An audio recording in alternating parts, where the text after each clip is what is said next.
Welcome to GenX Adulting, and today we have Mary with us. Welcome. Thank you. We're so happy to have you here. I'm happy to be here. Thank you for having me. Of course. So the first question we always ask is, what year were you born? 1974. So you are Gen X. Yes, I am. A proud Gen X. And where were you born? Marlton, New Jersey. So you're a Jersey girl. I'm a Jersey girl. Okay. And do you have siblings? Oh, yeah. There's 6 of us, so I have 5 siblings. Yep. Okay. And what order are you? 6. You're the baby. I'm the baby. Oh my gosh. So what's the range between your oldest sibling and you? 9 years. Wow. Okay. Yeah. So in Not too 9 bad. years, I thought it was going to be more. Yeah, me too. Yeah. Yeah. So in 9 years, your parents had 6 kids. Correct. Wow. God Yep. bless your mom. Yes. Wow. And what's the mix? 5 girls and 1 boy. Okay. Wow. All right. Mhm. So that's a busy household. Very busy. And the town did you grow up in that town, the one you were born in? I was born in Marlton, but I grew up in a town called Morristown, Okay. New Jersey. Everybody thinks it's the one near New York, but it's not. It's Moores, Morristown. Oh, I was outside okay. of Philly. Okay. Yeah, I was about to say I grew up in Sparta, Uh-huh. which is near the Morristown. Yes. Yeah, I think Morristown. you've always thought Mary grew up in that one, Morristown. No, I thought you grew up in like central New Jersey, but you sounds like if you're down in Philly, that's a little more southwest. We call it South Jersey. Yeah, South Jersey. So were you by the shore? Well, everybody is kind of. It's like Yeah. we were 50 minutes to the shore. Okay. Even with traffic? Yeah. Okay. Well, All yeah. right. There's So- always traffic yeah. and everything's an hour. Yeah, to an yeah, hour and a that's half. true. Yeah. So, is it a small town? Yeah, it's a small town. So you grew up in like a small town vibe? It was. Yeah, I did for sure. It's like just a typical suburbia. Good, really good schools. Everybody went to the public school. Yeah. Used to, a little bit of farmland, and a lot of people worked in Philly. We had some of the Philly athletes live in Morristown because it's kind of right outside of the city. But Yeah, very yeah. suburbia. Now, was your mom home with you guys? She was. Oh yeah. Okay, so that's nice. Mhm. So would you say you had the typical Gen X childhood of you could leave and wander, and just as long as you were home when the lights came on, or were your parents maybe a little more strict than a lot of the other boomer silent generation parents that Gen Xers had? I think, well, definitely I grew up in a strict household for sure. I felt like that, especially as the youngest. Okay. But my parents were definitely strict. But I do remember just, being outside, and really the only rule was like, don't scream bloody murder, or I think you're like dying, and pretty much you can just be out running around. Okay. There was no stay on the sidewalk, bye. That was kind of it. So you could kind of Yeah. wander wherever. kind of wander wherever, pretty much. I remember we all were on a swim team. We all rode our bikes there and back. And it was like, I don't know, 5 miles away across busy roads. My Okay, sister yeah. got hit one time. Oh I had a my broken ankle one time. I still rode my bike. That's Your sister hilarious. got hit? Yeah. Oh my God. 5 miles. Could you imagine letting our kids? No. No. No helmet, of course, obviously. No. There were no helmets. No. Even was in no helmets. Jersey, which Yeah. I think is one of the states that regulates everything. At that time, there were no helmets. No. Probably. Yeah. Not that I recall. For anywhere. We never wore helmets, not until you got like a moped, because mopeds were a thing. Today it's the Sarons, the e-bikes. Yeah. We had mopeds as kids. You had to wear a helmet, Yeah. but Yeah. not bicycles. Yeah. No. So you went to elementary school there. hmm You went to, did you call it junior high or middle school? Middle school, Okay. 5 through 8. Okay. Back then. All right. And we were junior high. Isn't that Yeah, yeah. interesting? And then high school there. Yes, So did you always have a sibling in school with you? pretty much. I mean, my sister above me, actually, I think she and I were the furthest as far as like the order. She was 2 years ahead of me in school, but 2.5 years ahead of me in age, I guess. So yeah, I only didn't have her when I got a little older at the end, the last 2 years. Okay. But I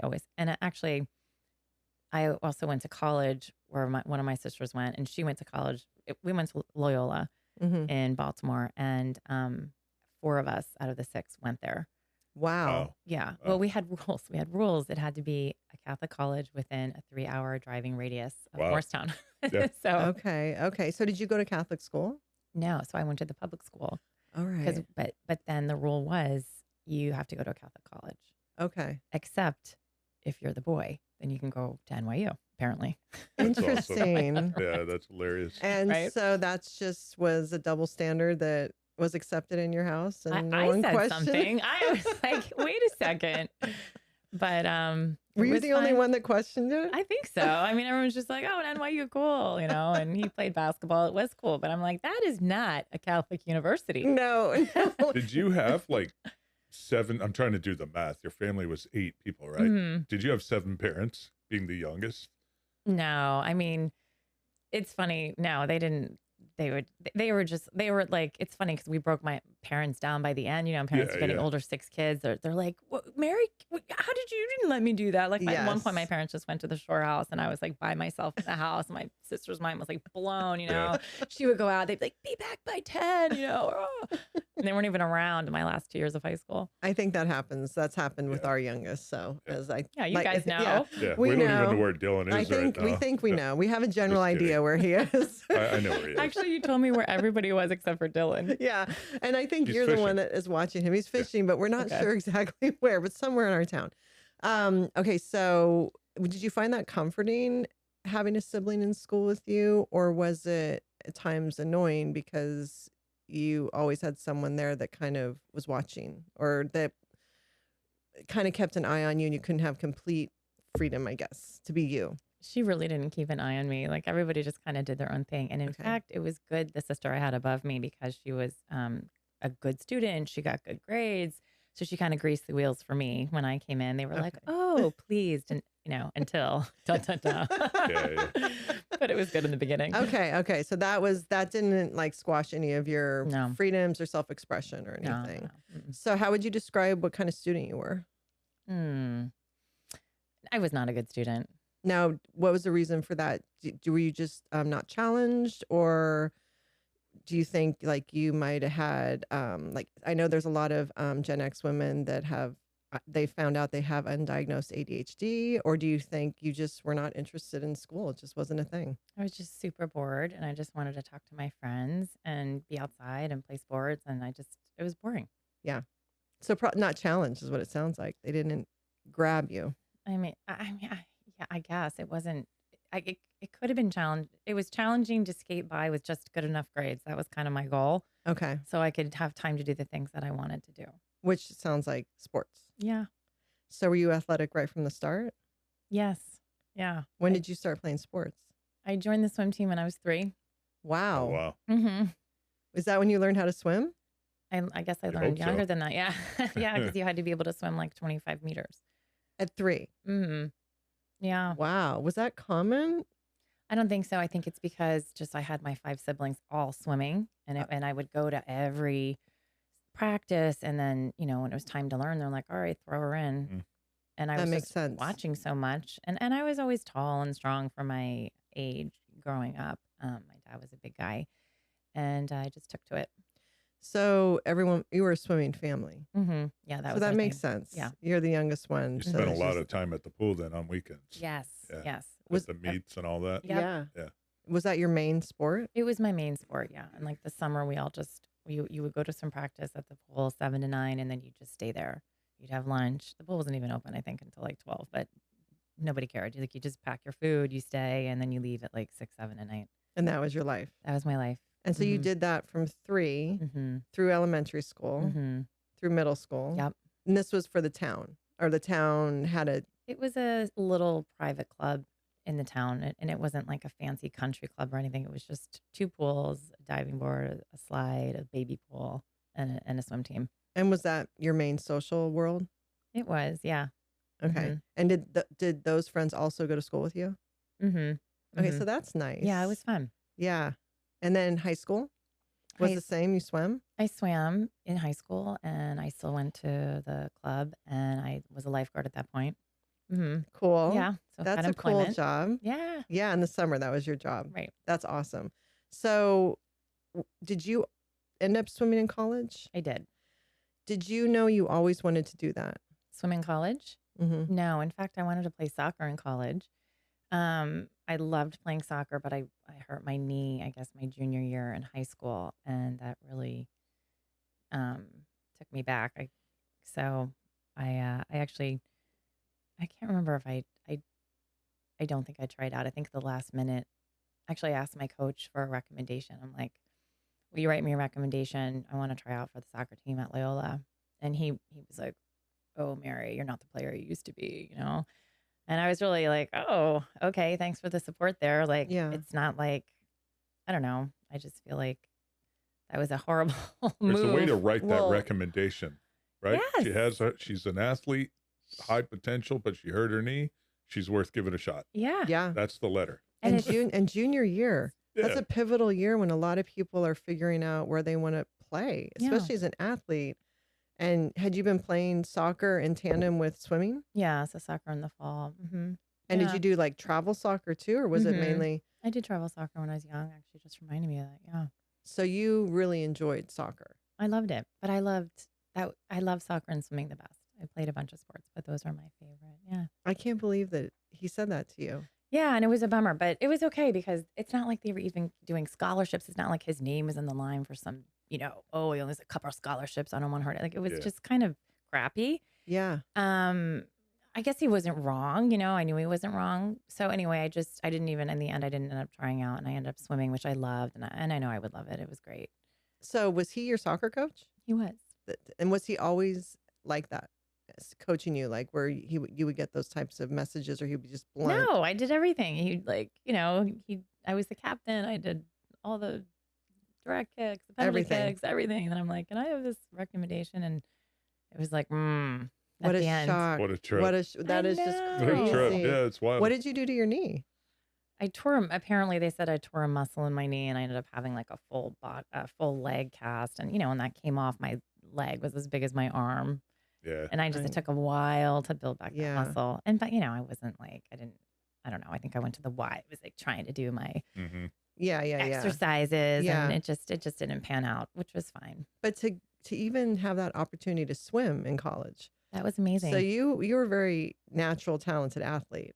To be able to have, because you probably could have tried out for the soccer team and possibly made to it. try it out. But Who then to knows what have a would happen. backup option to swim in college, Swimming was great. that's great. So what would you say back then youth sports are different than they are now? That's pretty funny. You know what? I don't know because I coached my dad used to coach us a lot, and I was dragged to all of my siblings' various sports. And it's people don't really change. There's always going to be those crazy parents, Mm-hmm. that think their kid's the best, or that Yeah. like go ballistic on another 8-year-old who whatever fouled their kid, and they don't think like parents. People go crazy. So Yeah. I feel like I saw that then, and as a coach now, I kind of when I coached my daughter, like I don't know, 6 years ago, I thought, oh, this would be nice, it'd be fun, and yeah, no, I had a mom like go crazy Yeah. on me. And what was she going crazy about? We had made it to like the semifinals or something in basketball, and I guess I don't know if her kid was on the bench or she didn't like. I don't Playing even know. time. All I know is she got up, she crossed the gym, and she like to be on my side, and she stood, she stood like super close, and she just started screaming at me, and I was like, this lady is going crazy. Wow. Oh my gosh. No, I mean, 8-year-olds. Yeah. yeah. Yeah. I mean, that's been our experience Yeah. is that there's some, but it's interesting that having your dad coach so much, you probably were exposed to a lot of that. So for you to say that was going on back then. See, when my dad was, he was very even keel, and it was like everybody played. If you ran the laps, if you didn't run the laps, and you don't play, like it Yeah. was very like, It was fair. yes, Yeah. And but there were always parents that would, be crazy. I remember, just the parents of other kids being crazy. So would you say, as far as if somebody's going to play a sport in college, Mm-hmm.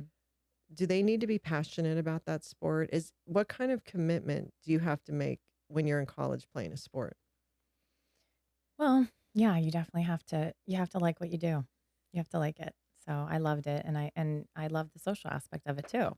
It was Yeah. more than just times and winning and records or whatever the goals were in the pool. It was also part of a team, and swimming's a pretty cool sport because it's men and women mixed. When you're Mhm. practicing, and it's a big team for that reason. So to answer your question, I think that if you're going to do something well, you've got to have some passion for it. You got to enjoy it. Mm-hmm. But with sports, at least for me, I was also super focused on just having fun. I always had fun. There was never a time when I'm like, oh, I don't want to swim. I'm so burned out. Okay. That's not really my personality. Yeah. So, but you need to enjoy it. The sport. Let's put it this way. Okay. If I enjoyed it less, I probably would have been a better swimmer. If I enjoyed the social aspect less, and I enjoy, I would have been a better Okay. swimmer Okay. than I was. But that's just not my personality. I was having fun too. Was most of your social world the swimming world? Yeah. At college? Mm-hmm. Mm-hmm. And that typically happens when you play a sport in college, right? Does most of your social world become the people that are also on those teams? I think so, because you're with them so much, and you have preseason, and then you have season, and then the season's so long, and then you have championships. It goes on and on. Is it year round, pretty much the whole time you're there? Pretty much. I mean, I think our championships were like in March, early March, end of February, but we started even before school started in August. Okay, yeah, Yeah, that's the whole time. pretty And much. and would you have morning practices like before classes? Yeah, morning and afternoon, So 2 days. 2 days. Sometimes it was optional. Okay, so yeah, that's a huge commitment. And Is then, optional truly optional? yeah, I was just laughing because I should have done 2 days more. I didn't, and then also there was what we call in swimming dry land, where you go and you're lifting weights and you're doing, and that was kind of like that. Also would have immensely helped my swimming, but who wants to do that? Yeah, but I mean, the fact that you were still able to make the team, be on the team, and without the 100% or 120% effort, that's impressive. That means Maybe you were it very says more about the team. I don't know. I think there's probably I think you were probably a natural athlete. You had to have been to be able to even maintain without doing everything. I mean, that's pretty impressive. Did you Thanks. swim all 4 years? Yeah. Mm-hmm. That's impressive too, Mm-hmm. because a lot of people like get burnt out and will stop. No, see, I didn't get burned out because I You didn't. enjoyed it. Maybe I would have gotten burned out if I did the 2-a-days and I did every dry land, and it would have been a lot. But I was able to find that balance. That's yeah, there's a balance. awesome. Yeah, cool. Yeah. Now, did all your siblings do sports in college? Yeah, actually. No, my oldest sister didn't. She swam on her own. Like didn't do the team. My brother played basketball. My other 2 sisters that went to Loyola were on the swim team. And then my sister who went to St. Joseph University, she ended up doing crew. Okay. Wow. Wow. So were your parents collegiate athletes? My dad was an excellent athlete, but he went to college later after, like, he basically was with my mom, and my mom was like, if you want to marry me, you need to get your college education. And he was like, oh, all right, let me do that. How did they meet? They went to high school together, and they actually ended up going on a blind date with other people. Okay. And then they went apart. My mom went to college. Back then, I don't think a lot of women were going to No. college. And my dad didn't have a lot of money, didn't know what to do, so he went to the Army. Wow. Okay. Yeah, and then when he came back from the Army 4 years later, I guess my mom had graduated college, and he came back from the Army. They were at the same wedding, and that's where they really met. In the same town where you were born? No, they were from North Jersey. So my dad grew up in Whippany, and my mom was in New Providence. Okay. Okay. All right. And Whippany's legit like 7 miles from Sparta, Okay. where Yeah, I grew up, from where where- we yeah. lived. Oh, Yeah. you Yeah. guys lived there. yeah. So did he, what years was he in the Army? If you had to guess.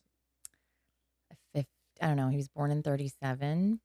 So what's 57, so probably 55 around that time. Was That there makes sense? anything? No, it sounds like Keith probably was my dad's age-ish, and Yeah. he got to miss all the World War I and II, obviously. He did. Yeah. And then Yeah. too young, or The Korean War it wasn't. would have been like Korean War or Mhm. Vietnam, but it He sounds missed like he those. missed both. Mhm. Yeah. Wow, that's wonderful. I Good mean, time. yeah. So Yeah. then he came back, Met my mom at a wedding, and then that was that. and then she said, if you want to get married, you Yeah. need a college degree. You need a college degree. And so then he did that. He did that. So she was working as a teacher, and he went to college. But he had played baseball in the Army.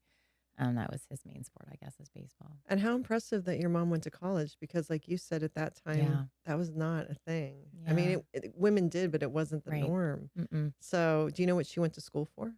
Yeah, she home economics. Okay. Yeah. Yeah. I don't even think they have that anymore. I don't think so either. Was it 4 years? It was. She went to St. Elizabeth's College. Okay. Oh, College Yeah. of St. Elizabeth. College of St. Yeah. Thank Okay. you. Right. Okay. Yeah. Yeah. So 4 years for sure. And then she worked until they started the family, their Yes. family, I Yes, assume. exactly. So where'd the swimming come from? I don't know. My mom was probably like, what am I going to do with these kids? And That's a great way to burn energy. right? Yeah. Yeah. I'm going to put them in a pool. I Yeah, think so. totally. I think so. Cause That makes sense though. yeah. Yeah. And then she could just have everybody in Everybody one together. spot. Yeah, Yeah. You're just all in the pool. Yeah. I just think it's so impressive though that most of your family played sports in college. I think that's unusual to have that many Yeah. siblings play sports in college. I guess. I don't know. I think it is, right? That the statistically I know speaking- another family that had all their kids play. They were all tall. And one actually made it to the professional NBA. Yeah. So it's rare though. It's Definitely very rare. Yeah. So, I mean, your parents somewhere in there, the DNA, there's some good athletic genes in They there. were both pretty athletic, even though Yeah. my mom didn't really do sports. Well, she did synchronized swimming now that I think about it. Okay. Yeah. There Yep. you go. Yeah. So she was familiar with that and had all these kids and she's like, Mhm. I know something. It's so cute. Yeah. Let's do this. Yeah. Okay. So what did you go to school for at Loyola? Oh, I majored in English and I did a minor in secondary education. And that minor in secondary education was not for a love of education. It was because everyone in my family, all of my siblings, got their masters or beyond and after college. And I would watch them all come back to the house. And my parents paid for college and we had to pay for grad school. Mhm. And so everybody came home, lived at home, had no money, we're students. And I was just like, I don't want to do that. I do not want to come back after college. Yeah. So what job can I do where I don't need a master's or a whatever? And I thought, oh, okay, I could teach. And so Wow. that's what I did. So you saw all your siblings come back and live Mhm. back at home while they're getting their masters. Mm-hmm. And you decided, okay, That's not for that's me. not for me. Mm-mm. Were you always kind of taking your own path? I mean, in some ways, I think so. But I think part of that is being the youngest of six. I saw so many paths already taken.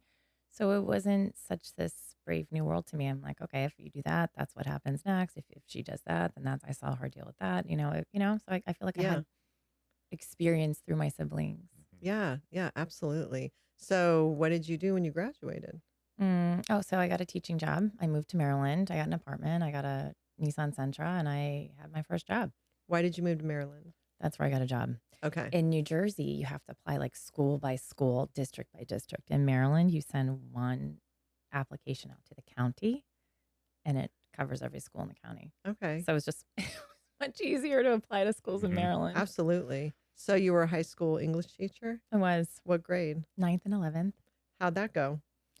It was, I liked it. I did like it a lot. I loved the kids. I did. I loved the teaching moments that I did love, but it's a lot of testing and it was tough because it was a kind of a tough school and a lot of I think the statistic was 25% went to 4-year college, 25% went to like a 2-year, Wow. and 50% went into the workforce.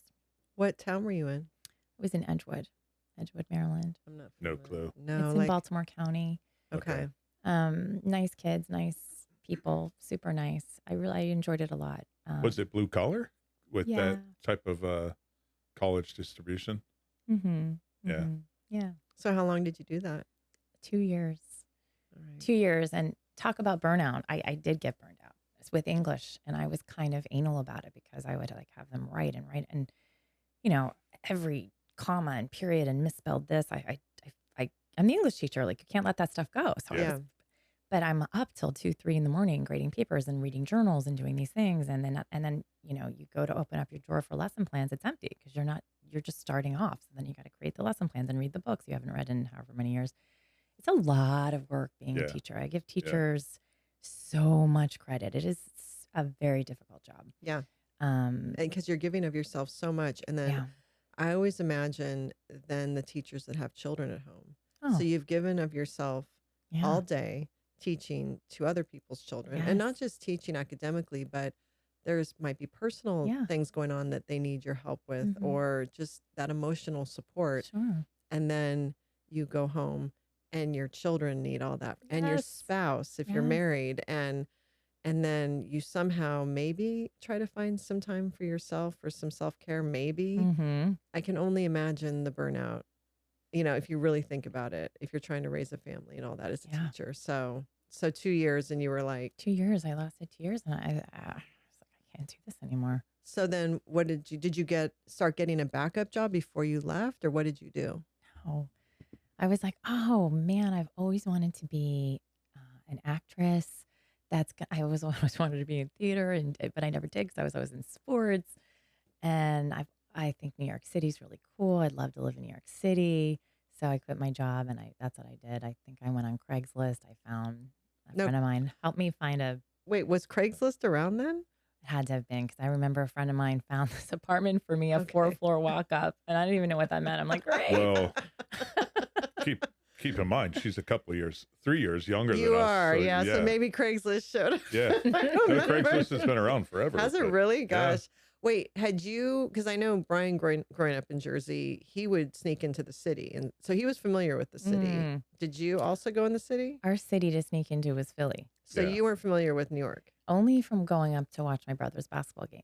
Yeah. Okay. Yeah. So this really was going to experience living in the city. Yeah. Unknown. Mm-hmm. Would you, is that a thing to do? Sneak into Philly at all? And go, Mm-hmm. where do you South go? Like Street. down by Temple and St. Joe's? You go to South Street. Okay. Did you do that?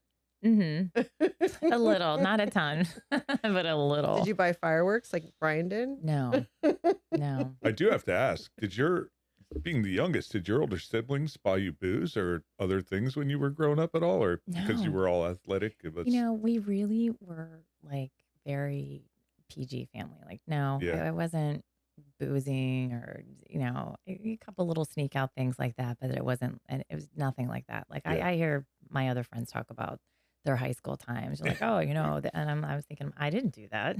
So in high school, It was you pretty weren't good. you weren't partying. No, You weren't like a Gen Xer that was like drunk in a field somewhere, and your parents thought No. you were spending the night. never. So she had the parents that kept an eye. yeah. Yeah, I'd strict which curfews. Yeah. which is there are Gen Xers who had that upbringing. Yeah. There's just so many of I us. just don't know any of them. And now we've met one. That had my upbringing. Yeah. Yeah, because I was so home. many parents, whether it was just the attitude of the boomer attitude, the silent Gen attitude, or there were a lot of divorce was happening then. Mm-hmm. So you had a lot of women going into the workforce, single moms, Mm-hmm. and so there wasn't a lot of supervision. My You mom know, was just like, she was on "No." it. She's like, no, you can't go. She's how we are. That's how she is. Yeah. You can't go. Yeah, yeah, yeah. Or if something was going on, I'm picking you up at 9:30. Yeah. 9:30. yeah, And that's how it was. yeah. That's how it Yeah. was. So okay, so you got this apartment Yeah. and you go in without a job into Mm-hmm. the city. Yeah, I didn't have a job. Right. What are you like, I don't know 20? what I was thinking. 22, Oh, 24? God. I taught for 2 years. So yeah, I was like 26? 20. No, I was like 22, 23. Mm-hmm. Wow. I'm kind of young for I'm a September birthday. So yeah, I think I was like 22, 23. And I had a family member, like a aunt or uncle we're not related, but we call them aunt and uncle, Mhm. who had a daughter who was an editor, I think, for a Spanish version of People magazine. I don't even know. And she knew someone in the city who was a fashion stylist. And this person her name was Holly. She needed an assistant. Okay. I was like, great, I'll Yeah. do it. Yeah. And so that was really my first job as an assistant fashion stylist to Holly. And so you took that job, Mhm. and then did you continue to try to pursue acting? Not at that time. Like, I was so new, and I just had to figure out where I was and like how much stuff cost. And Which I'm sure even back then the city was Oh, expensive. it Was it ever not expensive? no, No, it's always it was been. always insanely expensive. Yeah. Yeah. Was it a 9 to 5 job, or if you were an assistant, was it Mm-mm. 24/7? It's like you work and get paid or you're broke. So it's like when she'd call me, okay, we have a 5-day shoot here. and I would just get a daily wage, and then that would be that. And then I'd just pray that she'd call me within the next week or two for another gig. So Oh, what wow. would you Yeah. do like with that job as a fashion stylist? What was my job? Yeah, what was your job? My job was to iron the clothes, steam the clothes, which, by the way, I'm horrible at that stuff. But that's what I did. She showed me how I got the steamer. I steamed the clothes, dressed the models. Okay. At one point, it was my job, like after like a year or two, it was my job to actually book the models, which was funny because I remember one time I was on a photo shoot. I'd ordered lunch. I was like the gopher. Mm-hmm. And I ordered lunch, and we were on a location somewhere, and one of the models was like in the woods having a cigarette, and I didn't get his lunch order, and I got everybody's lunch order, and there's no delivery then, you're going to do all this stuff, get it yourself and whatever. Yeah. And I came back, and I'm handing everybody their meals, and I'm like, oh my God, I'm so sorry, I forgot, I didn't see you. You must have been out having a cigarette. You can have my lunch. He's like, okay. I was like, oh, and he was such a jerk about it. And like here he is making like $3,000 a day, whatever, it's fine. He's right. I didn't order his lunch, but Right. he was such a non-gentleman about it. But like lo and behold, a couple months later, it was my job to hire the models. Oh. And I'm going through the headshots, and I'm like, Yeah, that's too funny. Nope. Nope to isn't that funny? one. So That the moral of the is, story, yes. you always got to be good to the little people. Yes, it's so That's a great point. true, because what comes around goes around. What comes around goes around. It's so true. So were these models for that magazine? It was just that was we did a lot of catalog stuff. That was a catalog, okay. yeah. So you were just kind of doing everything. yeah, just running around ordering food, ironing clothes, And then hiring models. Yeah. So hiring, how do you know who's a good model and who isn't? Like, how do you hire a model? She knew he was an asshole. Well, she knew he was an asshole. Yeah. But like, if they give you a sec, how do you judge that? well, you have to just like mix it up. Like you're not going to get everybody with brown hair or everybody who's blonde. You got to get different ethnicities, different coloring. It's just something that looks interesting together, that fits the vibe. And then of course, some specific things. You need someone who, someone's got to ride a moped or something, have certain skill sets or whatever. So okay. Was that fun? Did you enjoy that? super fun. I actually like that a lot. Mhm. And were you making more money? Like, was that a promotion? It was just more hours to work. So it was just more Okay. money. Then how long did you do that? I did that for about 2 years, and then something happened with the economy, and people were not hiring Holly as much because they didn't want to pay her rate. And so they hired me at a little bit more than I was making as her assistant, but not as much as she was making. Mm. And that was a little weird. And I asked her, like, are you okay with this?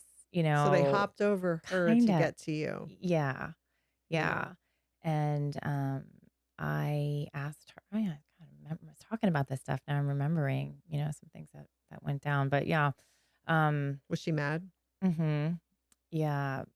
And I was mad too, because I asked her if it was okay. And I think she was like, yeah, it's totally fine. And so I did it. And then she was like, I'm never hiring you again. And I'm like, but wait a second, I asked you. Yeah. I asked you. And so anyway, and then so then I started being the stylist, and that was fun, but it wasn't really what I wanted to do. So, and I think at that point, that's when I started probably taking acting lessons and courses. And then I walked like a couple blocks from my apartment to try to figure out where I could get some money. And that, of course, waiting tables and bartending and stuff like that. So kind of transitioned out of the stylist and into It's kind of a New York lifestyle, right? You just hustle. Yeah, that's what you do. You just hustle. You hustle to pay the rent. That's what you do. Yeah. So you were a stylist, and then you were going out on auditions? Not at that point, because I didn't have an agent. I was just making, cash, working as a bartender, waitress, and taking these classes. And then I guess I did get an agent eventually. I don't know. I don't even remember how.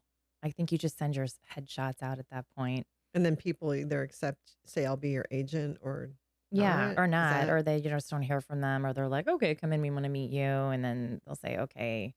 And then you said you had taken acting classes? Mm-hmm. How were those? Really fun. Those are fun.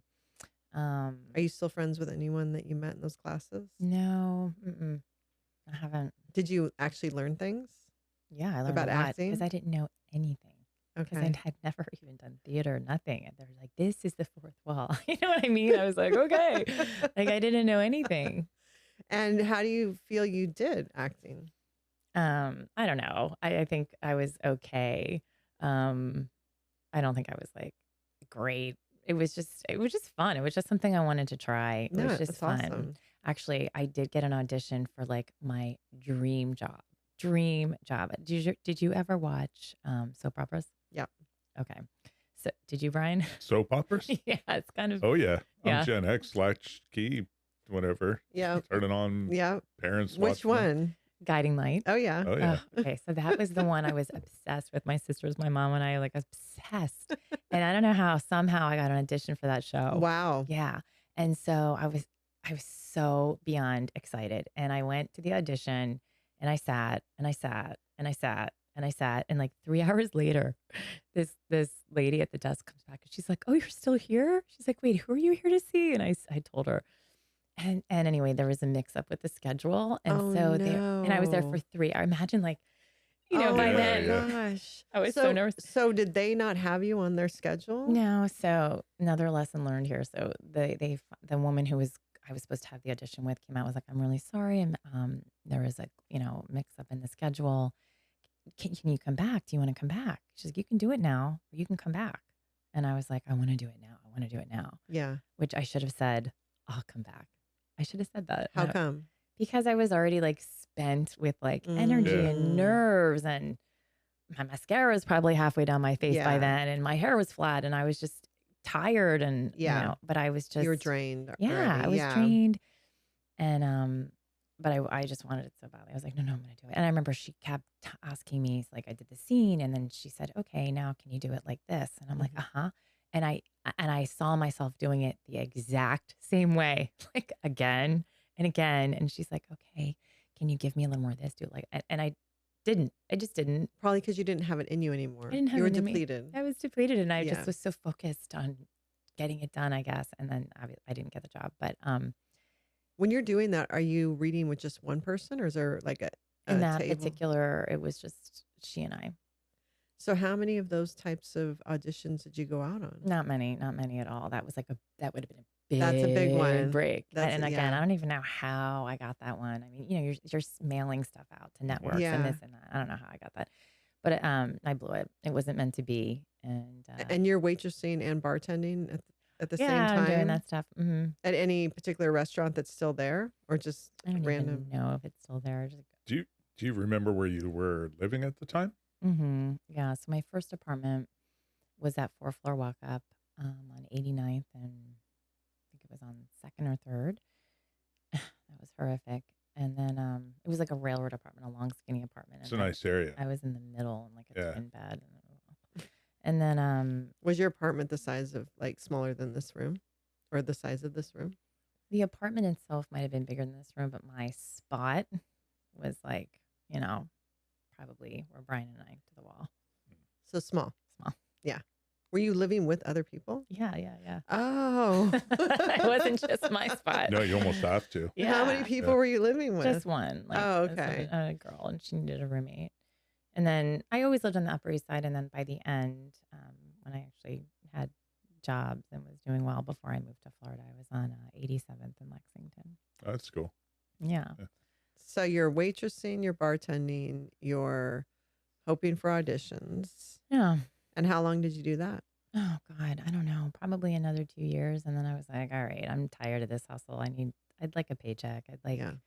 a little bit of security, and that's when I started becoming a assistant salesperson in the garment district, which Okay. actually happened through one of my jobs that I got working for Bongo jeans. So go back. When the Bongo jeans, what's that? So the Bongo jeans, so I got sent on they needed a showroom model, just someone to wear the jeans while they're selling the jeans to their buyers that come in. So I did that. And it was a great job, because I was in, like, if, like, say you gave a presentation, I would be modeling for you. And then if Brian gave a, so I'd hear how you presented, how he presented, like all of the salespeople up to the president. I got to hear everybody's presentations, and I learned a lot about the jeans, the product, how to sell, presentations, Mhm. the whole thing. And so after doing that for probably another 2 years, I asked for, hey, can I work here? You know, I could be an assistant. So the And so Bongo Jeans modeling gig was a 2-year job that you, or was that just like one of the gigs you would go out on? just one of the gigs, but it was It was my most consistent. regular. Yeah, it was like every month I was there. So you would be live wearing the jeans where Mm-hmm. they could see you in the Mm-hmm. jeans. Mm-hmm. Mm-hmm. Oh, that's Yeah. cool. So So, as they're doing a sales yeah. presentation, you're Oh, standing there. okay. Yeah, yeah. So they'd have like a whole rack of the line. Yeah. And they'd be Okay. like, and the buyer would say, I don't know about those. Oh, Mary, throw them on. I'm like, okay, here's what they look like. You Okay. know, seeing Wow. stuff on looks a lot different than just hanging. Yeah, that was fun. So, And I wow, met one that's of my very best cool. friends at that job, who I'm still best friends with. Okay, Yeah. that's cool. So So, that, okay, really quick. yeah. So the buyers are maybe from like Macy's or Yeah, Nordstrom or, that's exactly where they're from. okay. Mhm. Okay, cool. All over the nation. I didn't Yeah, know yeah. they did that, where they'd Mhm. have models right It's there. New York Mhm. Yeah. Fashion District, Mhm. I right? guess that Yeah. makes sense. That's cool. So in addition to going Yeah. out on auditions for acting, you were also getting modeling. Yeah, I did end up getting some of those, which I wasn't, you know, I wasn't thinking I was going to do that. But then the Bongo thing became very consistent. And then I gave up on the acting thing. It was just too much. I was probably spending more money on taxis and subways than I was like on anything else. So Mhm. Yeah, I just yeah. stopped doing that. And that's when I wanted, to become. Are there any interesting stories from your modeling days besides the Bongo? That's interesting. But did anything else happen? Because modeling in New York, I can only imagine that's quite an adventure Yeah, it was in an itself. adventure. It was an adventure. Yeah, it was a lot of, did a lot of random stuff. Like I did like wedding, for some reason I booked a lot of wedding showroom things. Oh, okay. That was fun. And, I did like I actually was in swimming magazine or swimmer magazine, something. I did some swimming things and some fitness things in other magazines. And Were you in any like Cosmo or any of those magazines? Cosmo was one of the first jobs I booked. And that was just That's a big one. it was a big one. It was I got called to go and I almost didn't go. I was like, I am not going to an audition for Cosmopolitan magazine. Like I'm not doing this. I'm, Why did you hesitate? because like Cosmo, these are models. Like they're 5'10", they're beautiful. Like this is what they're doing with their lives, and I'm just taking some acting classes and throwing on jeans. I'm like, So I'm not going to Cosmopolitan. This is nuts. you had like imposter syndrome a little bit. Totally. Yeah. I was like, what am I doing? I don't have a book. You have to have this book with all these tear sheets and all these things that you've done. Like, Yeah. I haven't done anything. So I went there and in the Condé Nast building, up on whatever floor, and I was like, I think I showed a headshot that I had. I didn't even have any modeling pictures, Yeah. because the Bongo thing was live. And anyway, they're like, oh, okay, yeah, go into this room. And we just want you to, this is 2 women, like, we just want you to try on this outfit. I'm like, oh, okay, that's fine. Teeny tiny outfit, like a little teeny lacy boy short and a little crop thing. And I was now even more horrified and embarrassed. And I'm like, there's no Yeah. way Yeah. I'm putting this on. Like, Is it like lingerie almost? pretty much. I mean, Yeah. it was cute. It was tasteful, but yeah, it was very skimpy. Like you're under fluorescent lights. It's 2 people I don't even know. Yeah. And so Had you never modeled something like that before? no, Yeah. no. And Yeah. this wasn't, thank God they weren't taking pictures. This was just, they just wanted to see what I look like. Yeah. And I remember being in the bathroom, like, how do I get out of this? How do I tell them I puked. Like, how do I get out of this? I can't walk out there. I'm not. And I was probably in there for like 10 minutes. Like, Yeah. They're like, That's wow, she's hilarious. taking a long time to, there wasn't yeah. that much to that outfit. Totally. And then I finally was like, oh my God, I just walked out, like probably with the worst, like just head down, like, okay, here. I was like, okay. They're like, okay. I'm like, okay. And then they said, well, can you just turn around? Can you just do a 360? And then I was like, could this get any worse? Like, Yeah. what seriously? So I stand, I do the 360. Then I'm like, good, we're good. We're okay, great. I ran back to the bathroom, got dressed, I'm out. And back then I think I had a beeper or a BlackBerry. I don't know what I had, but by the time I was just a couple blocks, my agent called me and was like, oh, Mary, you booked the job for Cosmo. Wow. I was like, what? That's cool. That's It must cool. have been, yeah. And That's cool. that was cool, but that was the one and only time. But the moral of that story that I've told that story to my daughter before is like, don't tell yourself no. even if just let someone else tell you no. If you don't get it, you don't get it. There's a lot of things you're not going to get, but You can take that into almost any aspect of Yeah, life. 100%. anything. That is huge. Don't tell yourself no. Let someone else tell Yeah. you no. Mm-hmm. That's just go. Just do it Just do it. because you just don't know. No, yeah. Has I that love that. stuck with you Totally. Yeah. Totally. enough to tell your daughter? Uh-huh. Yeah. Enough to tell her. That's a great lesson. because That is a great lesson that any age can adapt to or adopt in their life. I mean, that's just any situation. any Don't tell situation. yourself no. Just go for it. Yeah. Yeah. Worst case scenario, it is a no, and then you learn like, okay, I can do something different, or this isn't for me, or whatever.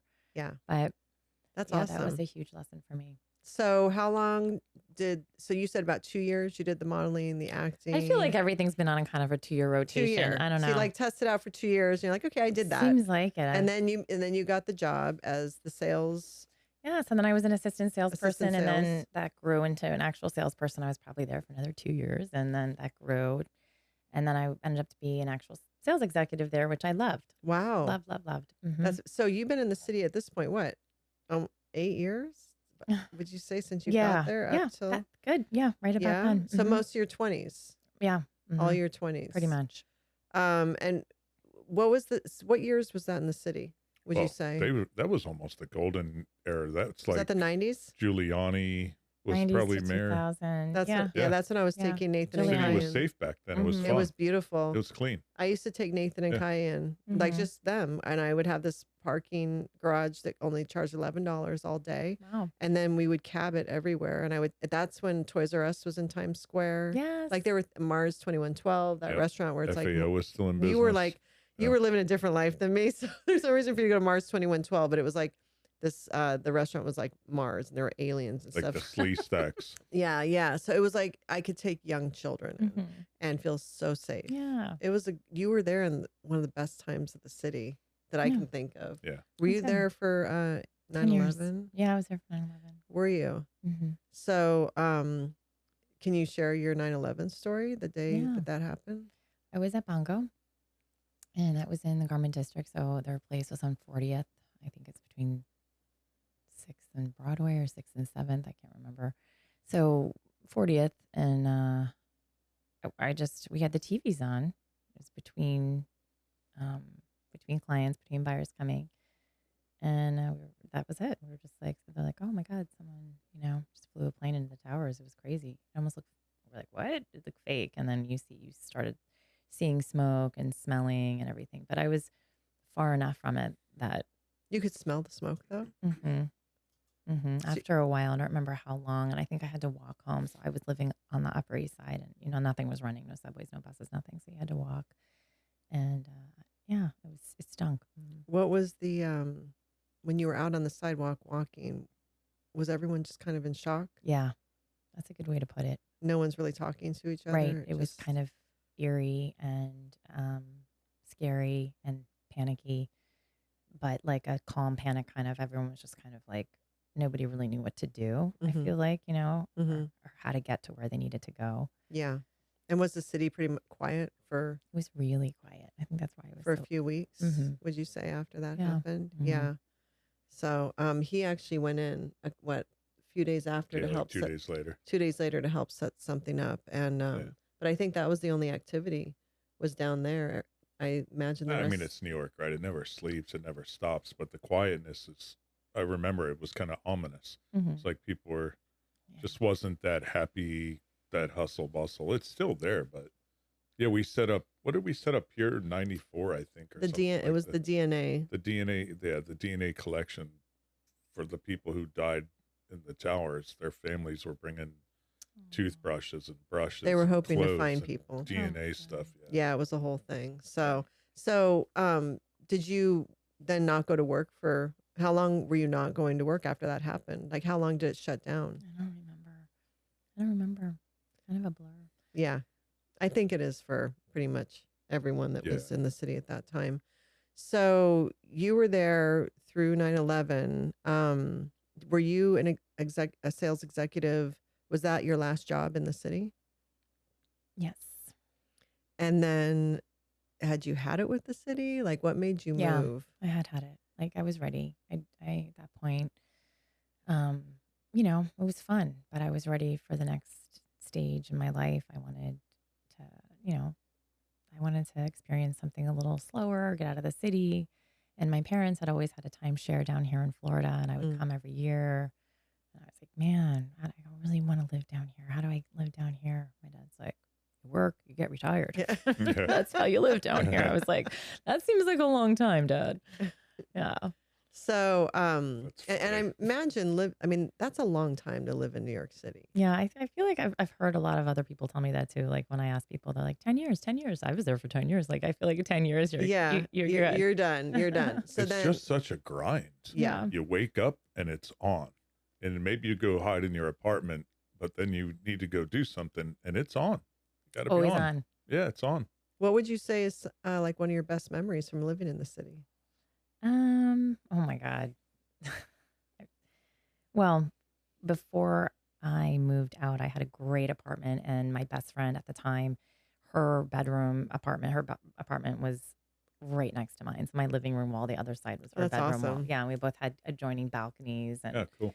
yeah, so we had a lot of fun. Just, you know, at that point, that was just, I don't know anything particular, but we just ran around and, you know, we just had a lot of fun. And Would you say you had a very Sex in the City type experience? yeah, that's what I was thinking about when I just talked about her and our next door neighbor. Yeah, it was like Sex in the Like, City. We yeah. just, you know, the restaurants and then going out and Yeah. the dirty martinis and like, you know, we Yeah, just yeah. like running around having fun. And That's awesome. You had that yeah, we experience. were both working, you know, we were both working and doing well and running around having fun. And You could afford it. yeah, we could afford it at that point because we had lived with the roommates and the walk-ups and the, Yeah. you know, we did all that stuff. So Would your siblings or your parents ever come in and visit you when you lived there? nobody really wanted to come in and visit. I broke my ankle at one point, which was terrible. I was in a basketball league In New York? Yeah, in New York. Oh, how funny. Still playing sports? I was still playing sports, yeah. Okay. And Was it mixed or just women? just women? Just women. I went down hard and I Oh, like gosh. crazy break in my ankle, and I needed surgery and everything. So my mom came up and like stayed with me for a couple days because I was totally immobile. But other than that, like no, They didn't come in and I visit. think once for my birthday they came up and we saw a show and like, but during the 10 years, no, nobody was like, Would you coming. do It's the a little bit of a hike from Philly, right? It's Yeah. a couple hours of Yeah, pain in the yeah, ass getting Yeah. through the tunnels and bridges and traffic. Yeah. Did you ever do the Christmas stuff like Radio City, Rockettes, and all You that? know, The tree? it's so funny. I never did that stuff. I had never gone to the Empire State Building. Like Mm. you just live there. So Yeah. I did go skating in Rockefeller Center and see the tree and all that. But That's I cool. never saw Rockettes. I never. You never went to the top of the Empire State Building? No. That's worth it. I'll have to go back and do It is that pretty It's, cool. as a it visitor. is. It's cool. It's cool. We have a secret. We won't share it online, but if you do text Yeah, her, way to cut the we'll, line. we'll tell you how to get to the top. A way Okay. to cut the line. Yeah. Okay, so you decided to leave the city. So what steps did you take to get down to Florida? Well, I was just visiting my parents at that point. I was still working, and it was like just a thought, like, okay, I want to do something else. I want to live somewhere else. And then I ended up getting engaged and marrying someone who lived down here Oh, in okay. Boca. Did you meet him in the city? I met him in the city. Yeah, we ended up having a mutual friend who set up on a blind date. And so the blind date happened in the city. And then, eventually we got engaged and I got married and came down here. So that worked out because you wanted to be down here anyways, I wanted right? to be down here. So put that Okay. out into the So universe, it and worked. happened. Yeah. So when you got down here, did you then look for a job? You didn't have a job when you came down here, right? Right. So you needed to find one. So Yeah, what and I did was you do? considering so the swimsuit is in Miami, like for the garment district in Miami, but I thought, oh, that's a long drive. And I did that in New York. I don't know if I really want to do that. And I've always wanted to be a yoga teacher. And now that I'm down here, I couldn't figure out how to do that in New York and afford rent. Yeah. So I met someone who was doing yoga down here, and she was like, "Oh, Mary, we're doing a teacher training. You should totally do it." And I did. So is that something you did in New York though? Did you? I went to yo- classes. Yeah, I took classes. That's where I first started. Oh, wow, I really like this yoga thing. It's awesome. So when did you start yoga? How old were you when you first did yoga? Oh God, Oh, I don't know. Maybe 30 Okay. in the city. Okay. In the Yeah, I city. started going. I was going to Equinox, and I would take Okay. classes there at the gym. Did you keep swimming after college? No, I stopped swimming. But when I started swimming again, anytime I get injured or hurt, when I hurt my ankle, Mm-hmm. I get back in the pool. Okay. I hurt something, I get back. When I was pregnant, I got back in the pool. Like, It's therapeutic. it's therapeutic because Yeah. there's no weight. Yeah. You're not Yeah. using your body weight, so it's very, very gentle. And I'm happy that I Is that a mind-body thing for you, or more just it'll help I know it'll heal help. anything? Yeah, I know it'll help. And Yeah. it's like, when with my ankle, I had to just wanted to get off it. It hurt. I Yeah, wanted yeah. to get off it. And so the swimming and the mobility, when you're in the water, all your joints, you're super mobile, and you're completely supported by the water. So Yeah. it's like the greatest thing if you have Yeah. any type of injury. So then did you get certified to become a yoga Yeah. instructor? So then I got certified. How long does that take? That it's a 200 hour to be certified with Yoga Alliance. So it was the 200 hours of training and teaching and watching, observing, and that was fun. And then you started teaching. Yeah, and then I started teaching. And did you like it right off the bat, teaching? Actually, no, I didn't. It's so funny. I didn't really like it that much because, I don't know. I think I guess I wasn't that sure of myself in the beginning, and this is a physical practice now, so you're in charge of people's physical safety, and I got a little nervous with that. But then the more I learned about the body and the anatomy and the practice, and like anything, the more you do it, the more you learn, and then I end up loving it.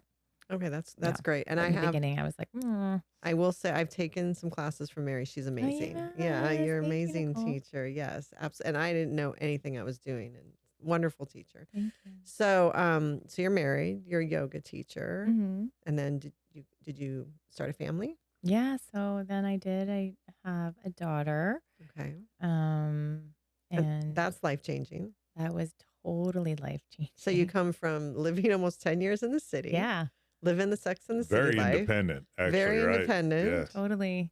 You've hustled, Mm-hmm. and now you're living a domestic life. Domestic. And you're very zen with yoga, teaching yoga, and you become a mother. Yes. So how would you describe how that changed your life, becoming a mother? I guess it changed everything, because for the first time, instead of thinking about what do I want to do, where do I want to go, what do I want to learn, changing from this, going from this to that, it was, what does she need? Yeah. Yeah. And I better learn fast. So I started reading books about babies and pregnancies and nutrition and all of the things. And I slept on my left side, and I did all the things, Mm-hmm. and it never stopped, I guess. Yeah. It doesn't. Yeah. It never ends. Isn't it amazing, though, how we immediately come out of ourselves and it's all about that child? Has to be. Like, it's just immediate. Like, you're in charge of this life. Yes. Don't mess it up. Yes. And invariably, somewhere along the line, we do somehow a little bit, but No, for sure. But it's an instant thing, Yeah. and immediately and that's why I think it's so hard for women, especially, to balance self-care when they become mothers, Oh, yeah. because our first instinct is always to give to our Mhm. children. And that's definitely not something that Gen X women were taught, because of course our mothers and grandparents, well, I can't speak, your mom was unusual, so maybe she did talk to you about this, but in general, our mothers and grandmothers didn't talk to us about self-care, prioritizing that for ourselves, even as a mother, finding that time for ourselves. And I think that's something that Gen X moms are just now finding midlife, really carving that time out for ourselves, honoring ourselves, and giving that self-care time to ourselves. Because when we became mothers, we immediately were like, it's all about you. Yeah. Just give it all over. I remember when I So- first heard that phrase, self-care, I was like, what? Yeah. This is stupid. I'm like, self-care. Like, what is that? Like, go to sleep, eat, so just be alive. Like, Yeah. I didn't even understand what it actually meant, Yeah. and how important it really is. Well, for a lot of people, yoga is self-care. Oh, for sure. Oh my God, it's my self-care. Yeah. Yeah. So, all right. So you're humming along. You have your daughter. Humming along. Humming along.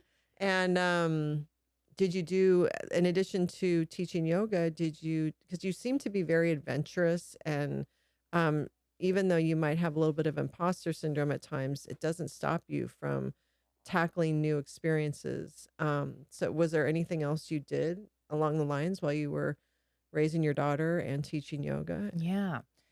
So while I was teaching yoga, this is around 2013 when yoga really started to become like big time, as far as even a fashion movement, right? Like jeans used to be the comfy clothes, and now where Right. everyone's in leggings. Yeah. And anyway, I just remember like going to these yoga classes and seeing these really terrible prints. It kind of reminded me of the prints that I'd see like in cars in Europe. You know how like in Yeah. cars, like that cloth on the inside, it's like these like neon triangles and squares, and it's Yeah. just so ugly. Yes. It So makes me think of jazzercise. Like yes, jazzercise totally. patterns. Like Yes. these really ugly prints and patterns that are Yeah. computer generated, and they're on Nike and all these great brands. And I'm like, there's got to be something better out there. So I ended up taking a class at the art school down the street, and it was a fashion design class, and basically like learned how to do the computer for these prints. Like graphic design. Pretty much, I guess you'd call it graphic design. I don't even. And anyway, I took this class, and then I got some manufactured, like got some fabrics, and then I started, all right, let's see what my print looks like on the fabric. And I had known all about fit through my time in New York and working in the garment district. So I was like, okay, I got to find the right fit and something that's not see-through. I mean, you're seeing all kinds of things in the Yes. yoga studio you don't want to be seeing. Yeah. And so anyway, long story short is I ended up creating a leggings line. That's amazing. Yeah. How do you even, like you said, you got a It's fun. manufacturer and you got the okay, so how do you get a manufacturer? Yeah. That just sounds like you just pick up and call a manufacturer. The yellow pages. Yeah, I know. I The mean, yellow pages. and then so how do you even do that? So the woman I took the class from, Mm-hmm. she had a couple connections, and I was trial and error. I had to call someone, and they ended up making some samples for me that were so bad. Like I could have sewn these samples, and I don't even know how to sew. They were really bad. And then she finally hooked me up with somebody who does this on a large scale, lots of brands. Okay. And and then the same thing with the fabric. Like I just looked up, like Googled, like who. I think I looked up like who does Lululemon get their fabric from? Where are these? And I found a place in California, which I liked, in the USA, and I asked for some of their samples, and then just trial and error, just what fabric weights and stretchiness that you like, and it just went from there. And so then you started your I line. started my line, It was called Manmaker Manmaker. Sports. I just went on like legal Zoom, I think, and got an LLC. I'm like, I called my brother, he's a lawyer. I'm like, do I need an what do I do? Like, how does one start a business? I didn't know. So I got an LLC, and I did some painting, some drawing, some whatever, and I created some cool designs and put them on the pants. And I got a website domain on, you can do these things. Yeah. Oh no, you know what? I went on Shopify Yep. because I was selling stuff, and I just like figured that out. It's not hard to figure that stuff out. If I can figure it out, anyone can figure it out because I'm not techie. So you must be artistically inclined though. I mean, Yeah, I mean, to come up with these designs, I mean, and also you worked in fashion, that had to have been something that came naturally to you. yeah, I think that I've always enjoyed aesthetically that kind of thing, and always loved fashion, but I didn't know. And I just did it. I just did it. I'm like, let's just see how it turns out. If it turns out bad, it's bad. But some things came out really, really nice that I Yeah. was really proud of. And so just ended up going for it. And then where did you sell your attire? Because it wasn't just leggings, right? You had Yeah, no, I had sports bras, and I ended up doing a top, and I ended up doing a dress. I just basically did stuff that I wanted to wear that wasn't yeah. out there.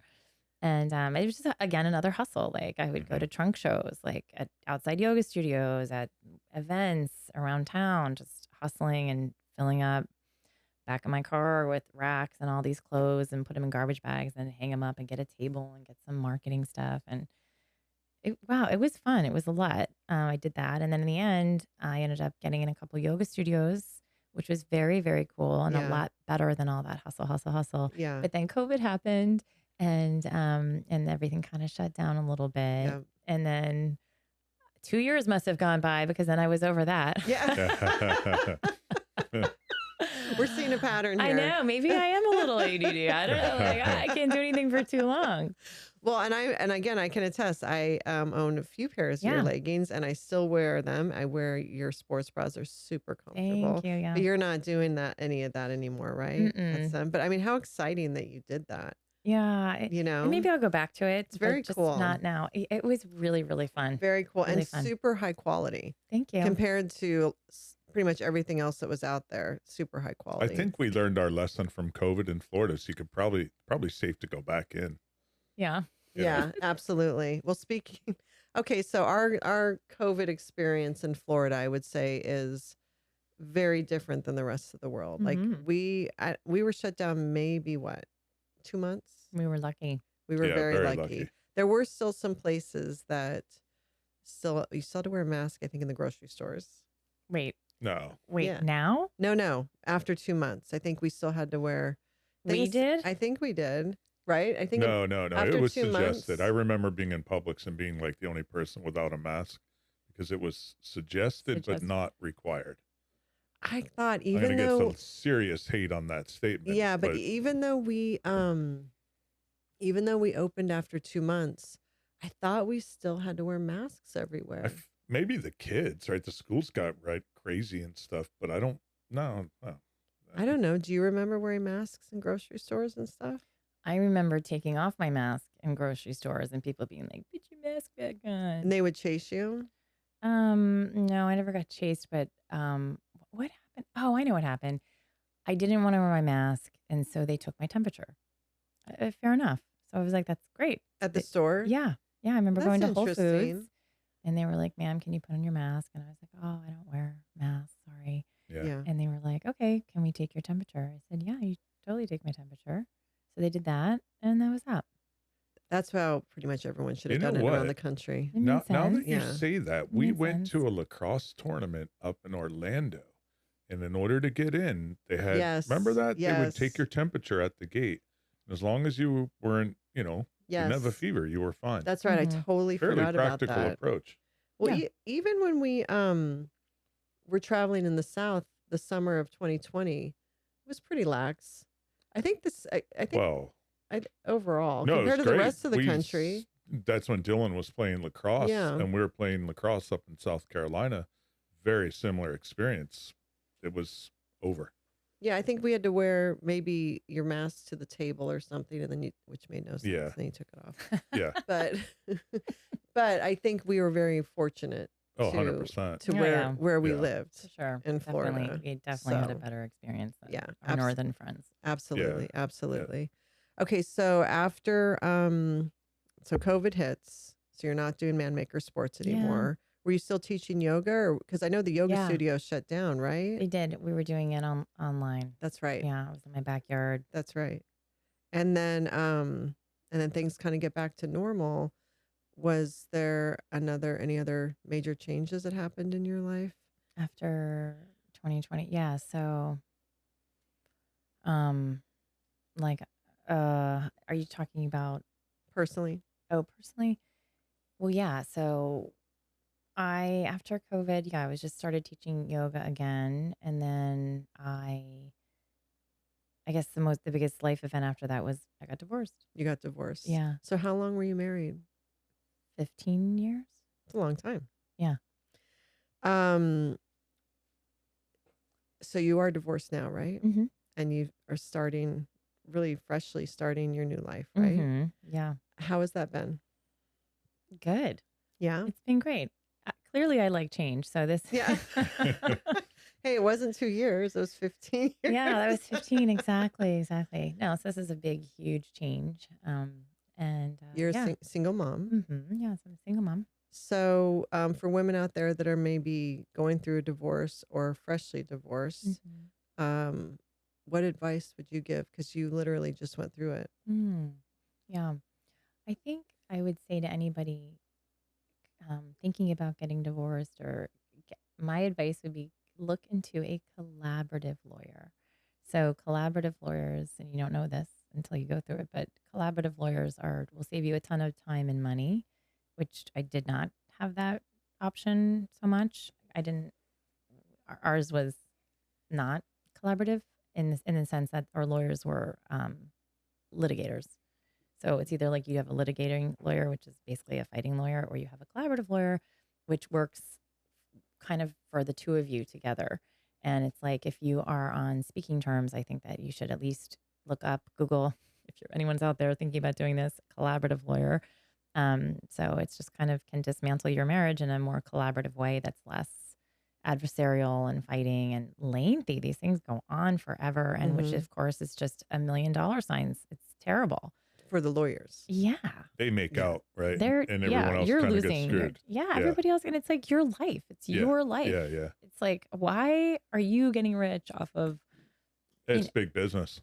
Yeah, it's Yeah. big business. So that would be my biggest advice. I've never heard of a collaborative That's lawyer. why I'm throwing it out there, because nobody really talks about it. You hear these long divorces, they take 2 years, 3 years, 4 years, people spending gajillions of dollars. It's like, just get a collaborative, talk to your spouse, get a collaborative lawyer and be like, hey, listen, let's try to do this like that. That would be my advice. Is that like one attorney who's acting on both of your behalves to mediate a conversation and a settlement Pretty rather much. than you pay your team, the other person pays their team? It's one person It's trying either to help one you sort it out. or two. I don't know if you each get a collaborative lawyer or if it's one lawyer. I kind of think it's one Yeah. that goes between the two of you and just is like the mediator type of Yeah. person that's like, all right. And they try to, and you have to do that in the end anyway. You have to kind of figure, unless you're going to go to court and then let some judge figure it out for you. Yeah, But yeah. you kind of get there eventually anyway. So it's kind of like cutting to the chase. Like, we're going to end up splitting whatever it is we're splitting and deciding on whatever we decide.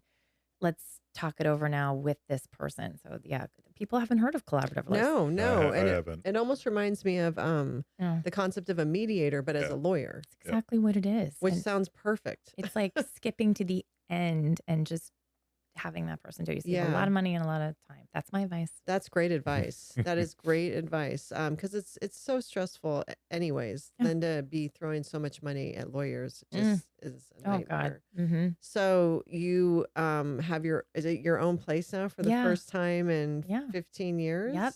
How's that? It's good. I mean, I'm still just pretty much unpacking. There's boxes everywhere. There's painters everywhere. So it's awesome. It's great. I mean, it's a new beginning. It's a new start. It's exciting. And it's your own place. It's my own place. And it's your own dishes and your own Exactly. everything. Right. Everything is you're picking it out. Yeah. And that's I'm really happy for you that that you found a place that you can call home and feel comfortable. Thank you. And you for you and for your daughter and your dog. So that's awesome. So what about so then but during the divorce also wasn't there some loss? You went through a lot in a short period of time. Yeah. Right before it, I lost my dad. So that was very, very, very difficult. What did he pass away from? He went to the dentist and he wasn't feeling well after that. So I think he got sick. He got a virus. He got sick, and just that generation. What generation is that? 1937. I mean, That's It's silent. Yeah. well, yeah. silent. So it's like they could be a breath from death. I'm okay. I don't want to Yeah, see yeah. a doctor. I'm Yeah. fine. And it was kind of like that. And I think by the time we finally acted, it was pretty far gone. And it was just like we were just like backpedaling and How old was he? trying to save his life. My dad died at 84, Okay. 85. I forget now. He died in 2023, right Okay. after his birthday. He's the end of the year birthday. Yeah, so that was terrible. And then right after that, then the divorce started, and that thing took a year and a half, 2 years, and that just came out of that now. And just kind of starting like again. back-to-back traumas in a way. Yeah. So a lot. it is a lot. It's a lot. Yeah. It's funny because your dad also, same generation, wasn't feeling well, not communicating it to many people, maybe your mom. Yeah, maybe. And come to find out, he had cancer, and I think he passed away 7 weeks later. Oh my God. So yeah, I'm it was quick. I think Yeah. I think it's something with that generation, the men, Yeah. like not talking about their health. And The women too. My mom was the same way. did you lose your mom? 2021. That's what I thought. Okay, Yeah. that's what I thought. Lost my mom So, first. and what did you lose your mom from? I think just old age, but my mom would not take any medication. And, she had high blood pressure. She had heart disease, and she just, lived her life and did her thing. And eventually she just kind of How come she wouldn't take any faded medication? out. She just, she, after my mom died, we found like all these,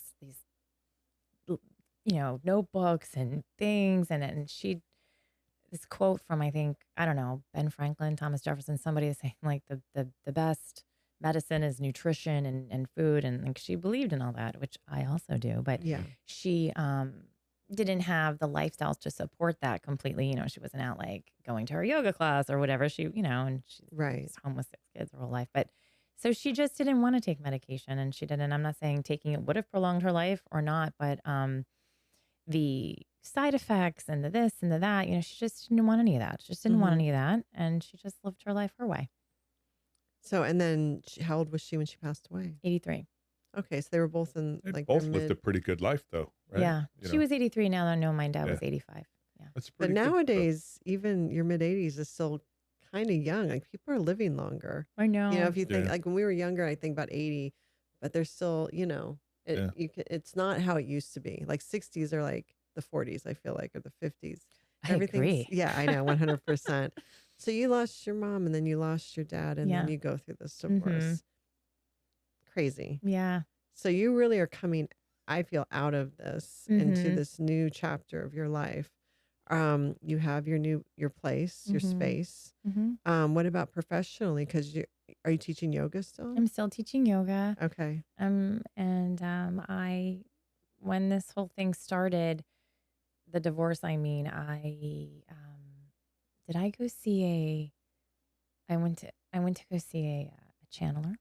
Okay. So, I walked in there. No, she's not a channeler. She's Like a medium? no, what's the word? She's, what's the word, Nicole? When she, not a psychic. I guess it's type of psychic, but it's like, I'm trying to think like me. I'm thinking of like a Ouija board. no, Not that. nothing like that came Okay. out. I forget. No, it'll Reiki. come to I think you. it was like in the realm of Reiki, which is like Okay. energy, which is why I Okay. was drawn to this. And so I went, but she turned out to be like kind of like psychic and things. And anyway, long story short, as I walked in there and she was like, yes, they're telling me yes. I'm like, who? And she's just like, whoever was talking to her, and she's like, what is it you really want to do? And I'm like, well, I'm really, now I know I'm getting divorced. I'm gonna like, I'm teaching yoga, but maybe I want to do something else or something more into this. And she was like, have you ever heard of tapping? And I said, yeah, I've heard of it, but I don't really know exactly what it is. And so then she's like, I think whatever, that turned into me getting curious about what is tapping, which is EFT, which is What does EFT stand for? emotional freedom techniques. Emotional freedom Yeah. techniques. Yeah. You speak like what is on your mind, what's happening, whether it's an anxiety, a stress, a fear, something that happened in the past, something that's happening in the future, something you're worried about now, sadness, whatever. You're speaking the words as you're tapping. So you are processing the whatever trauma, the worry, the fear, the stress, physically and emotionally. So it's kind of like I'm sorry. Is it kind of like rewiring? Yes. Yeah. It's like rewiring. So it's like you're not changing the experience you had. You're changing your perception of the experience. So you're not storing it as a trauma or as a trigger or stress. It's another way of unpacking trauma. It's another way of unpacking trauma. So for not sure. just psychologically, but physiologically. Yeah. Mm-hmm. Because it's the tapping and the Mhm. talking together. Right. So we're taught that trauma comes to the body, enters physically, and so it Mhm. has to leave physically. Because the body never forgets. It holds on to trauma, right? Right. Until you deal. And I always say, if you don't deal with something in your mind, your body's still going to deal with it. 1,000%. Through sickness, Totally. through something is going to happen. Yeah. So it's almost releasing that Yes. physically, Yes. but Yes. also psychologically at the same Totally. time. So it's like describing it so well. therapy. Yes. It is like It's therapy. like it is therapy. Pretty much. I mean, I think we're technically not allowed to, like, I wouldn't. So I got certified in this. Right. And, so you're not able to say you're a therapist. I'm not a therapist. I'm not a psychologist or anything like that. I am certified in EFT tapping, and it's amazing. I mean, it's so amazing. And then what's cool about it is when you're the practitioner, all you're doing is listening and asking questions, and it all comes from within the client, the patient, the person, and it's so cool because as you're tapping and talking, you might be talking about this fear you have of speaking in front of large groups because you have to do this for your work. So we're tapping through it. And then all of a sudden you're like, wow, this is crazy. I'm thinking about that time in 5th grade where, I was made fun of because I had on like these bad jeans or whatever. And then it turns into that. And you kind of, it's like, wow, what happened? Mm. Well, that was the day that we all went to the auditorium, and you find out like why you have this fear of talking in front of people. And if you can kind of get in there and just kind of smooth out that memory, it lightens your load then for What a talking. trip. Yeah, it's Yeah. very trippy. Yeah. It's amazing because all that stuff is stored in your memory and in your body. When you do that, then say you and I are doing this, are you tapping me or am I tapping myself and you're talking and facilitating? You're following my lead. So I'll be, okay, tap on the side of your hand, da, da, da, and I'll say something and you'll repeat it, but it's be your words. Like you'll tell me what's going on. Like if you're like, we'll just use the fear of talking in front of people. You could say, oh my gosh, I have to give a presentation tomorrow in front of 1,000 people and I am anxious and nervous. And I'd say, where do you feel it in your body, Brian? And you'd be like, I feel it in my gut. I'm like, Yeah. okay. So you'd be like, even though I feel anxious and nervous and I feel it in my gut, because I have to talk tomorrow in front of 1,000 people. Yeah. And then you have an ender where that's the positive part. I still deeply and completely accept myself, or I still know I can get through it and I'll do it well, or whatever the end you want to say is. And then I'll say, okay, top of the head, feeling anxious in my stomach. And then you'll be like, anxious in my stomach. So I'm doing it and you're mirroring me. Okay. So you're doing it. I'm looking at you and I'm tapping mirroring. me Yeah, and you're okay. tapping you. Okay. Yep. Got it. Which also is a good question because some people ask like, wow, how do you do this? It's like, people can go through heavy things and get through it and not be exhausted or take it on. And you're not taking it on because you're doing the tapping too. So you're keeping yourself zen and Is the tapping then sort of a distraction or or maybe the outlet, right? It's if I'm tapping and I'm thinking of this, maybe you start off with this negative thing that's causing you anxiety, and then you switch to more positive thoughts or just dig into it a little bit. And as you're tapping, is that a way to like kind of get it out? That's the outlet, releasing The it, release. the concept. Totally. So you're starting to tap at the center of your head, which is your amygdala, and that's where you hold your memories, your bad memories or your trauma or whatever. So it's starting these, every part has a different energetic like opening in the body. So you're tapping on very specific spots, but also while you're tapping, yes, because you have to think about what to say. Yep. You're physically moving, so you're using left brain and right brain. So it does distract you a little bit. And then, yeah, so that's a great question, and that it's all part of it and why it works together. So are you working with people doing that actively? Yeah. And have you seen, you've helped people get something, I don't know, off their chest, out of their body type of thing, off their mind? That's cool. Unpack their trauma. Unpackaging or as is he what calls it really is. unpackaging. Yeah. He always gets it wrong. He says unpackaging, not unpacking. Yeah. I'm coining that. But then put it on the shirt. Yeah, there you go. But then so let's say the next day they go to give their speech, and I don't know if you just touched on this, but could they then tap at that same spot to recalm themselves? Oh yeah, for sure. One of the sneaky ways you can do it is on your fingertips. You can just kind of squeeze the side of your fingertips so nobody sees, like one and then the other, just to kind of calm yourself down. It's almost like pressure points. Yeah. Now, does it go below the neck? The tapping? The tapping, yeah. So it starts top of the head here, and then you'll go side of the eye, under the eye, here, and then right around collarbone area, and then the last area is like 4 inches below the armpit here. Okay. And it starts at the side of the hand. Yeah. Now, I know a lot of people also carry trauma in their hips, but does tapping not? So you stay up here physically with the tapping. We stay up there, but we can tap on physical pain anywhere. Okay. All right. When I say on it, I mean acknowledge it. Like, okay, yeah. Even though I have this searing pain in my hip, and it started last week, and I feel anxious about it. I deeply and completely accept myself. Like, we can go through it, and then your pain can start. Sometimes there is a technique called chasing the pain, or now they call it chasing the sensation. It can start to move, and you're like, my hip feels okay, but now my knee hurts. So my knee's okay, but now my shoulder's feeling it, and you're chasing it because your body's like sending it places. You're moving energy, and also people start to yawn, fart, like things happen. Yeah. Like what a trip. Just release. Energy starts to move. Involuntary responses in some ways. What a trip. Yeah. Do you have people that come for regular sessions, like repeatedly, or is it mainly Not that as much now. once? I'm trying to cultivate my business in this. So what I'm doing mostly is teaching yoga. But Okay. I've had some Zooms, like, and I have to get my website out there. Yeah. I've been in like, Marketing. Well, you've been busy. I've Come been on, what are you busy. doing? I've You been got to get- get it together. She's been I getting do. I have to- divorced and starting her new chapter. It takes a lot. I have to You're get it really together. you're really there now, like at the edge of that. So are you just doing the tapping and the yoga, or is there any? It feels like there's a lot of things. It's a spider web of related things that could go with that. Is there? I have one more pan on the stove, so Yeah. to speak. It's homeopathy. So I'm a student of homeopathy right now, which is an energy medicine, really. And it's a 2-year program that I'm in. And I'm June will be 1 year into it. So that'll be halfway. Wow. Yeah. And then next year, hopefully, I'll be a registered homeopath of North America. So is that like a Oh. doctor of homeopathic medicine? Not a doctor, just certified with homeopathic medicine. So that whole thing, I think, is really related to the tapping and the energy, the emotional freedom techniques. Because the emotional freedom techniques, the tapping, that's you're moving energy, you're speaking. And with homeopathy, you're taking these little pellets that hold the energy, the frequency of whatever it comes from, whether it's a flower or a mineral or whatever. It's the energy from that substance that's been potentized and put into this little teeny tiny pellet that if you look at under a microscope, you're going to see basically nothing, but it holds the frequency.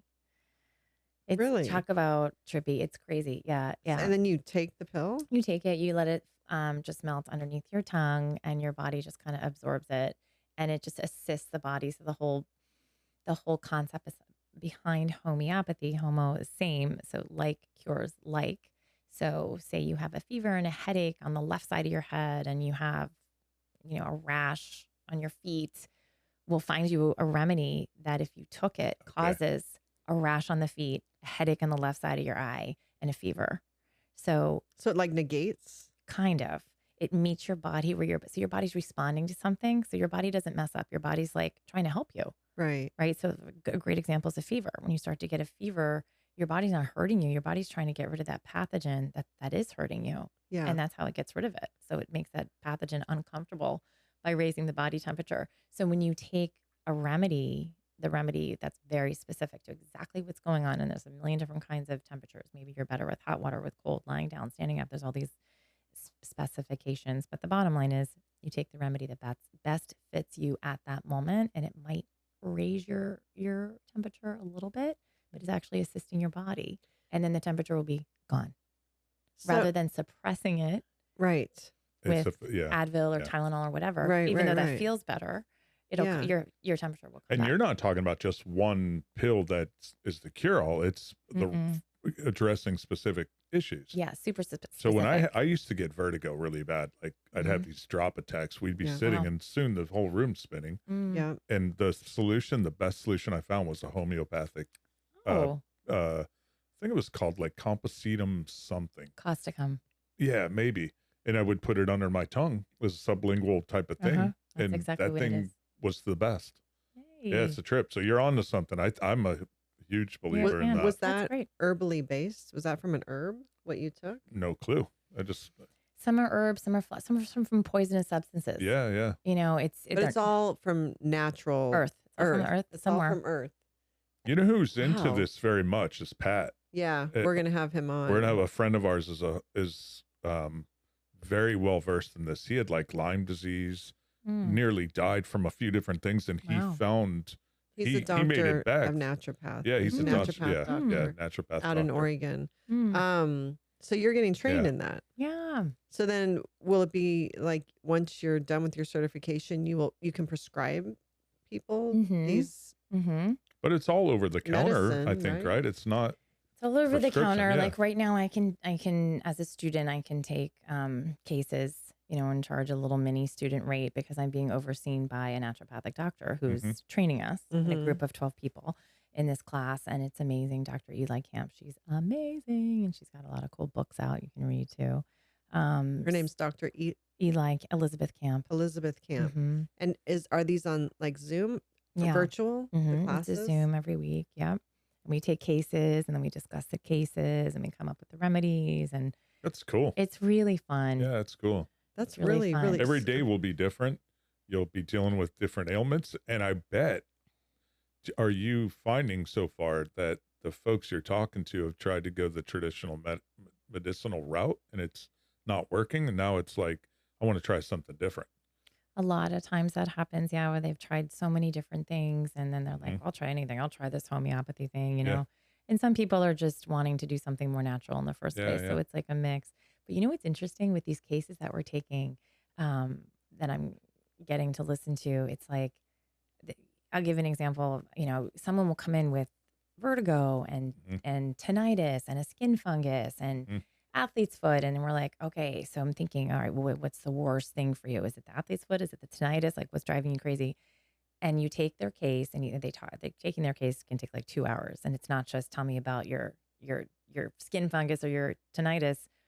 Tell me about your marriage. Tell me about your childhood. Tell me about or whatever they want to talk about, because Yep. it comes forth. Mhm. And then what's blowing my mind is, as we're taking these cases, we prescribe on the main thing. What's the main thing of the case? And sometimes the main thing is not the skin fungus or the tinnitus or the vertigo. The main thing is shame that your dad was in jail when you were a kid. That's what we're prescribing. What a on. trip. Interesting. So you're not, it's not like here, take some dandelion root for that, right? What do you do in that deeper. situation when you realize You it's gotta start tapping. psychological? You prescribe for that. That's what you prescribe. And you may How do need- you prescribe for that? That's a psychological. There's a remedy. There's a remedy for that. Really? For So shame? so that's, well, yeah. I mean, and how you deal with shame. Like, you Yeah. might deal with shame differently than Nicole deals with shame. Like, you might I have no shame. have no shame.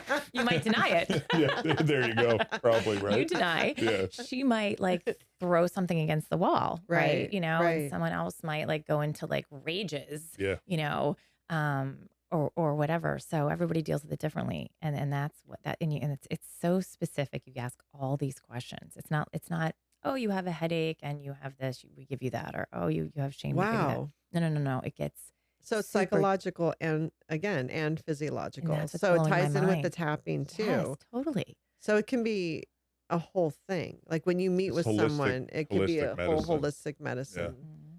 Wow. So are you studying anything else this feels like it keep growing and growing. Are there any other new things you're studying related to this? Well, for the Or in this world? yeah. In 2 years, you'll be. Sorry. I'll come back in 2 Yeah, years, yeah. right? There'll be some other. I just feel like it can snowball. Yeah. No, it does. It does, and that's why I'm so excited about it now, because it's like they're all related. The yoga, the tapping, the homeopathy. And didn't you go out to was it Lake Tahoe I or went out Palm to Springs? Palm Desert in California. And I thought you were studying something was. else kind of related in Yeah. this world. It's called Matrix Reimprinting. Okay. And And I what's did- that? I did it through Craig Weiner and Alina Frank. They're my mentors and teachers for the EFT tapping. They're amazing. And they Matrix Reimprinting is part of the tapping thing.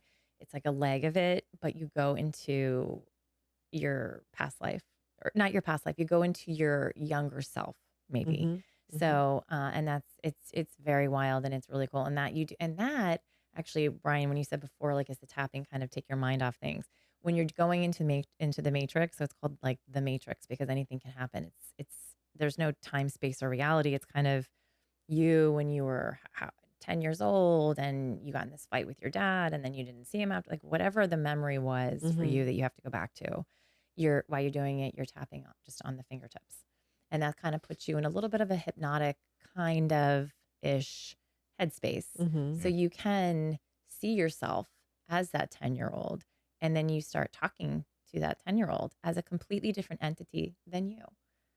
And you have to listen. Like, what is 10-year-old Nicole saying? What does she need in that moment that she's scared and this is happening to her, or she's watching something happening, because you're holding that trauma from when you were 10 in your body. Yes. Okay. So that through the tapping, you can go back and talk about how you feel about it now. Mhm. But through Matrix Reimprinting, you actually go back in your mind to 10-year-old Nicole, and you now, Nicole, speaks to 10-year-old Nicole, just like you're speaking to me now. Mm-hmm. That's who you're looking at. You're not looking at you. You're looking at 10-year-old Nicole. And that's when you're in the matrix. And you have that conversation. And you have that conversation. And you help that child heal in that conversation and feel safe. Yes. It's all about safety. That's you the word. become the person that child needed at that time. Yeah, exactly. Right exactly there. right. You become that person. You ask her, what do you need to happen? Yeah. And she can say, I need my mom to apologize to me, or I need my dad to come back and not lock the door, or whatever has to happen. And you give it to her. You say, okay, that's going to happen. And then you wait until it happens. Or, what do you need? I need my brother to apologize to me. Okay. So then how does it happen? I'm not following that. So when so if you say that's going to happen, you wait, meaning it happens back in. It's happening then.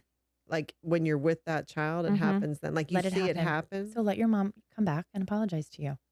Like it's a visualization thing then. You're going to visualize your mom came back in, apologized, and now you're going to close that chapter in your trauma. And you can ask, what is your mom saying to you? You're asking Nicole, what is your mom saying to you? And, oh my gosh, she's hugging me.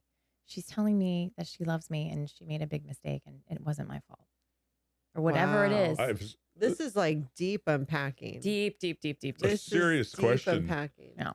Is there, I'm thinking of like a guided mushroom psilocybin trip or a peyote or what's that other stuff, the ayahuasca.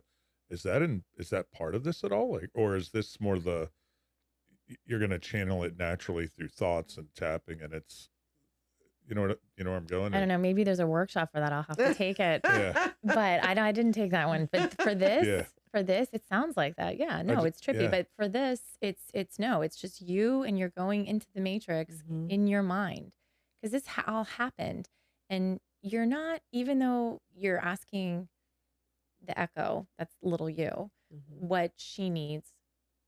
You're not changing the memory.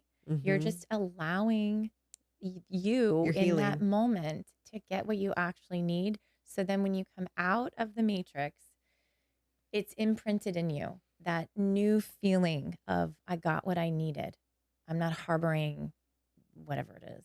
Trip. You're healing. You're come healing. out healed. You know that your mom left you, and you know that thing actually happened. You're not like changing your reality. Yeah, what actually happened, but you get to feel and sense. It's a sensory. You get to sense and feel a different, safer solution or moment or whatever. Which is physiological. It is. And not just psychological. You allow someone to envision a different outcome that they wanted to have. Yeah, that they needed. Then that becomes the memory or the association, or at least an alternative to what really happened. It's allowing people to find pretty heavy stuff. Yeah, it's allowing them to find their own closure, to give themselves their own closure when the people in their lives maybe will never give it to them. Right.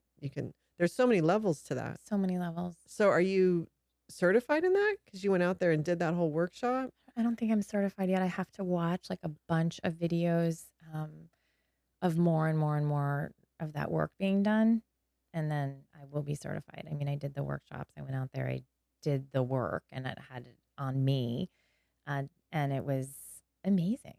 I can't even imagine. It's cool because there's things that you think about. I'm sure everybody has like little memories that you carry that just the people like kind of talking to you in the back of your head, even though you're not consciously thinking about them every day, or although sometimes you might be.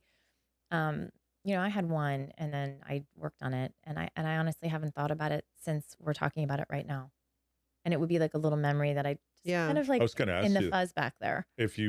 Has this helped you? Right, you've gone through some shit in the last few years. Has this helped you kind of? Well, have you used this at all for current stuff that's happened in your life? Or are you not there yet? Are you not ready to go back to deal with that yet? I haven't used Matrix on recent stuff. Yeah. I've used it on things, I don't know, a memory when I was around 10, a memory when I was around 11. Yeah. And I would think about them a lot, but not so, I don't know. Do you know what I'm saying? They call it your Roman Empire.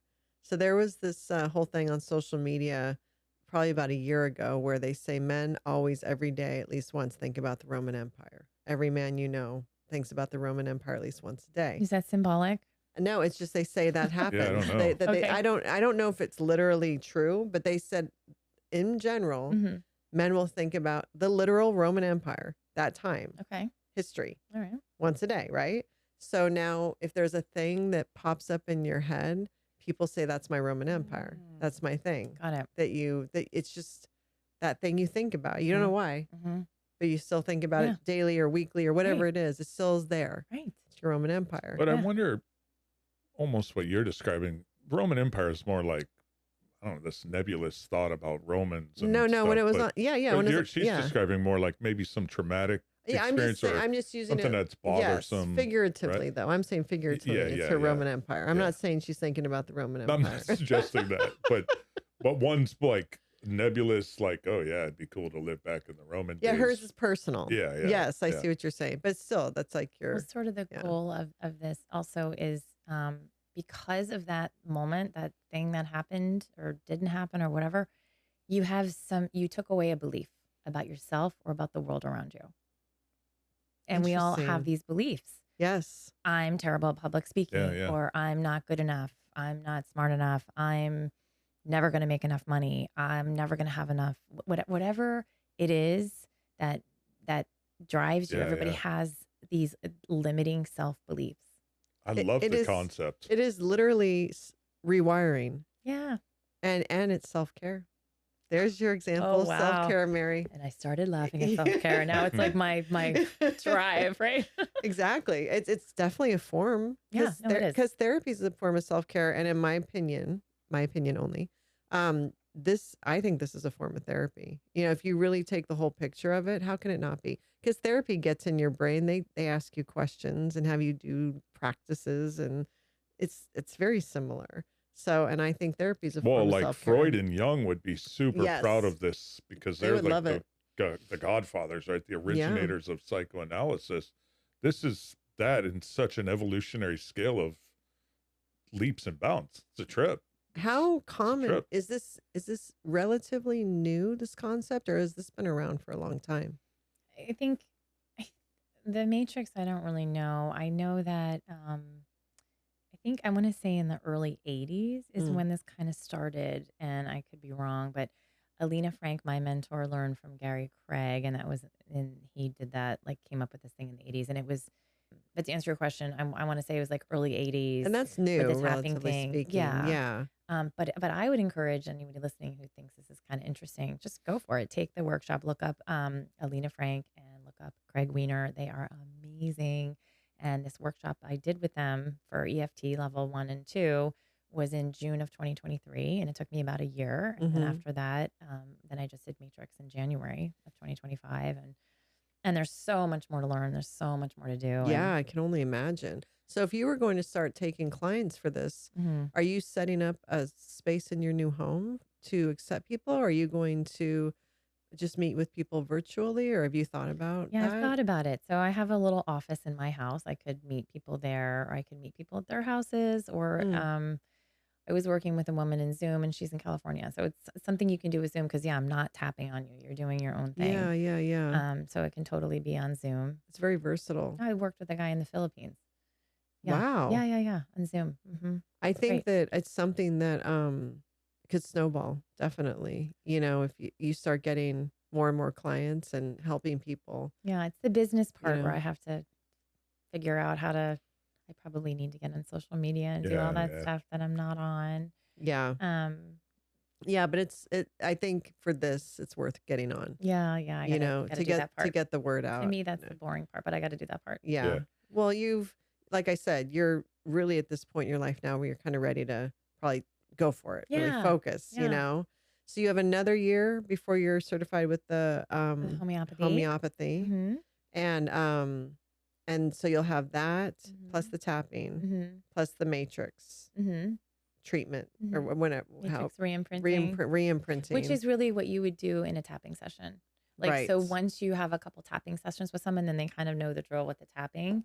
If there's a limiting self-belief that keeps coming up, then you could say, hey, you want to approach this a different way? We could, it wouldn't be something you would just go to someone and say, hey, I want matrix reimprinting. You have to Right. kind of like do the tapping and be familiar, and then because that's way more intense. So you probably have to get people just used to the whole concept of what's Yeah, used to happening the before you concept take them deeper and have a into it. rapport with them. Yeah, There's yeah, there's a level of trust, obviously.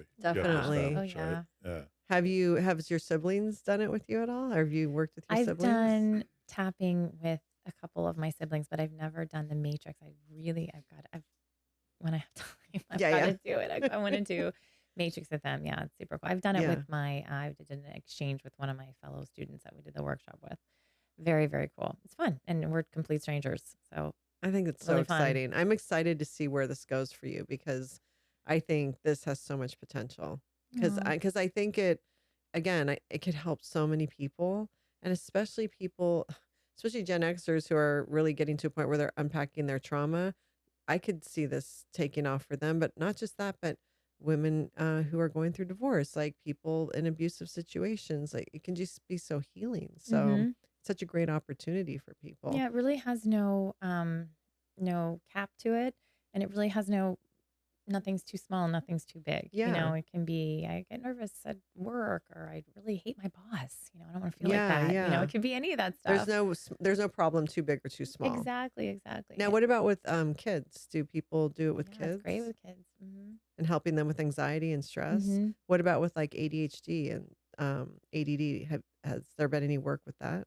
I don't know how to speak to that like from a medical standpoint. I just think um that if it's, everything's connected, the mind, the Yeah, body. So wherever that's coming from, if you can tap on it, yeah, or if there's a result of the ADD that is undesirable, or that someone's nervous about, like, oh, every time I go in a classroom, I start like jerking my foot around and it embarrasses me. Like we can tap on that, and see yeah, yeah, kind of, and it takes its own life. It takes its own path. yeah. Um, You know, I could see it really helping. Gen Z has a lot of anxiety. That generation, mhm. I could see it. How the kids in their 20s right now, they get paralyzed. A lot of, not all of them, but many of them get paralyzed with the anxiety. I could see it being a tool for that generation too, It's just a with great tool anxiety alone. for anyone. well, I've been thinking the fidget spinner things, Yeah, Yeah. right? That's a big thing for Mhm. yeah. the kids with ADHD. It almost is comparable. Maybe that fidget spinner stuff is for younger kids because that's the No, I think that mentality. I think college students have used But I like them fidget too. But yeah, well, I think you might have some of that No. I don't think ADHD. I've sat still this entire time. Yeah, yeah, I think So, we might all. yeah. So in this life, this adventurous life you've been living, where you've been tackling all these different jobs and taking all these different chances, have you traveled? hmm. Just recently to California to do the Matrix. Hmm. No, I really haven't traveled in the past. I'd say the past 5 years. I haven't really traveled that much. I used to travel a lot. Where did you go when you used to travel? Well, I used to travel when I was married. Okay. Yeah, so So we would travel to different. Um, did you go to Europe? mhm. What countries in Europe have you been to? France, and then once we went out there, then we'd tack on a vacation close by. Go to Italy. That's one of my favorite places to Mm. go. And England, Scotland, fun trips Did you go to mostly. Spain? No, I went to Spain in college. Okay. Did I ever tell you what happened to me in Spain? No. In Spain, well, I studied abroad in college when I was a junior. My spring semester of my junior year, did you guys do Nice. that? A lot of We didn't. I don't No. think our school offered it. okay. Yeah. Yeah, they did, but Did they? I don't know. No, I didn't. We followed the dead. yeah, Oh, there you go. Yeah. Where did No. that take you? No. We went and saw Grateful Dead shows. That's what but no. Internationally, did you go? No. Oh, okay. No. no, like up and down the West Coast. No. Yeah. In San America. Francisco. No, but we didn't Oakland. do Nice. work Yeah. study abroad. No. Hmm. No. I But did so you study did that abroad. your junior spring My semester? spring semester of my junior year, yeah, I Okay. did that, and that was really fun. My parents, kudos to them for trusting me to do that and Yeah. sending me out on my way. Yeah. That was fun, and I was in Spain, and I was at a payphone trying to make a phone call. Payphone, that's how gajillion years ago Yeah. this was. Yes. And my sister like had a friend, and she's like, "Oh, call my friend. You're in Spain." I'm like, "Who knows where they were in Spain?" I'm like, "I will call them." So I did, and like the That's phone was, funny. I know, really funny, right? And the phone was just like beeping. It wasn't ringing. And I was like, is this busy sign in Spain, or is it getting through? And I had taken off I was a student, so I would stay in hostels and travel and get the rail tickets. And this is a trip because I was based in Rome. So this was a trip to Barcelona. And I had a crossbody purse with like everything in it, my license, credit card, Yeah. my student ID, I slept with this thing under my pillow. Like it was like a body appendage. And for some reason, this has happened to everyone. When you start doing something, you're like, half your brain's like, I shouldn't do this. I shouldn't do this. The other path is like, just do it. Don't be such a freak. Yeah. Just calm down. So I took it off and I put it on the ledge of the payphone. And my friend was shoulder to shoulder with me. And the strap was between us. And the purse was like, I don't know, like this big. And I'm listening and she's right there. And I don't know how. But I look down and the thing is gone. It's gone. No. They're pros over there. They are. Yeah. How though? They're just pros. They're pro pickpocketers. I don't know how, Yeah. but the fact that he moved this purse past Yeah. between our shoulders or between our hips, like, Yeah. I just don't, without either of us seeing. All I know is I'm listening to this beep. I look down and my purse is gone. And I'm like, Oh my God. And she didn't notice either. no, she didn't notice either. And I just like dropped the phone and I scanned the crowd. We were near like a park area and like people are like walking at the drinking fountain, throwing balls, having picnics. And I see one guy walking quickly, and guys don't walk quickly. Guys just kind of lumber along Yeah. or Not whatever. in Spain. Huh? Not in Spain. It's all chill. It's all chill. Yeah. And this guy's walking fast Yeah. by himself. And I just ran. I didn't think. If I had thought, I probably should have thought, but I didn't think. I just ran after him. I jumped on his back. I wrapped my arms and legs around him. And You did? Yes. Like a piggyback almost? Yes, exactly like swimmer. that. That's true. Exactly. Yeah. That's true. She's like, you don't know who you just messed Yeah. with. Oh my gosh. It was So you adrenaline. just jumped on this guy. And I didn't see my purse. I didn't know for sure. I just. Oh, you just saw a guy walking fast and you're Yes. like, wait a minute. But, Yes. but she's from Jersey, so Yes. you knew. We started this Jersey podcast saying I'm a Jersey girl. Yeah, so 100%. That makes sense. That Yeah. makes you can sense. take the girl out of Jersey, yes. But yeah, you know the rest. sorry, buddy. Yeah. And that's what I So- said. I said, nice try, buddy. Nice try. But like, I just started That's yelling awesome. that at this guy. And then he screamed and he threw my Oh purse. my I was like, gosh. oh, there it is. And then I like got off him and my friend is just like, could you imagine my friend's reaction? She was just like, That's what hilarious. happened? And Oh then my after, God. then I was like shaking. I'm like, Of oh my course. God, what did I do? That was so dangerous. Yes. Oh, that's amazing. That's amazing you did that though. That goes along with your how you tackle life though, I think. Through instinct and Yeah, not through thinking. Probably. No, but you find success. Probably. You find success. You got your bag back. Yeah, I That's got my bag great. back. Could you imagine if you hadn't? That's Or hilarious. could you imagine if it wasn't the guy? Yeah. Oh, that's even better. You could not Yeah. do that nowadays. Oh, you could. No, Absolutely. no, I don't think so. I think people no. They're the same cowards that were doing that shit.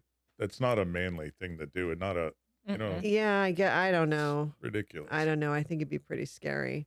So, and then did you have a situation in California with someone named, I thought someone named Kim or something? Yeah, Kim. So Kim was who I became really close friends with through Bongo.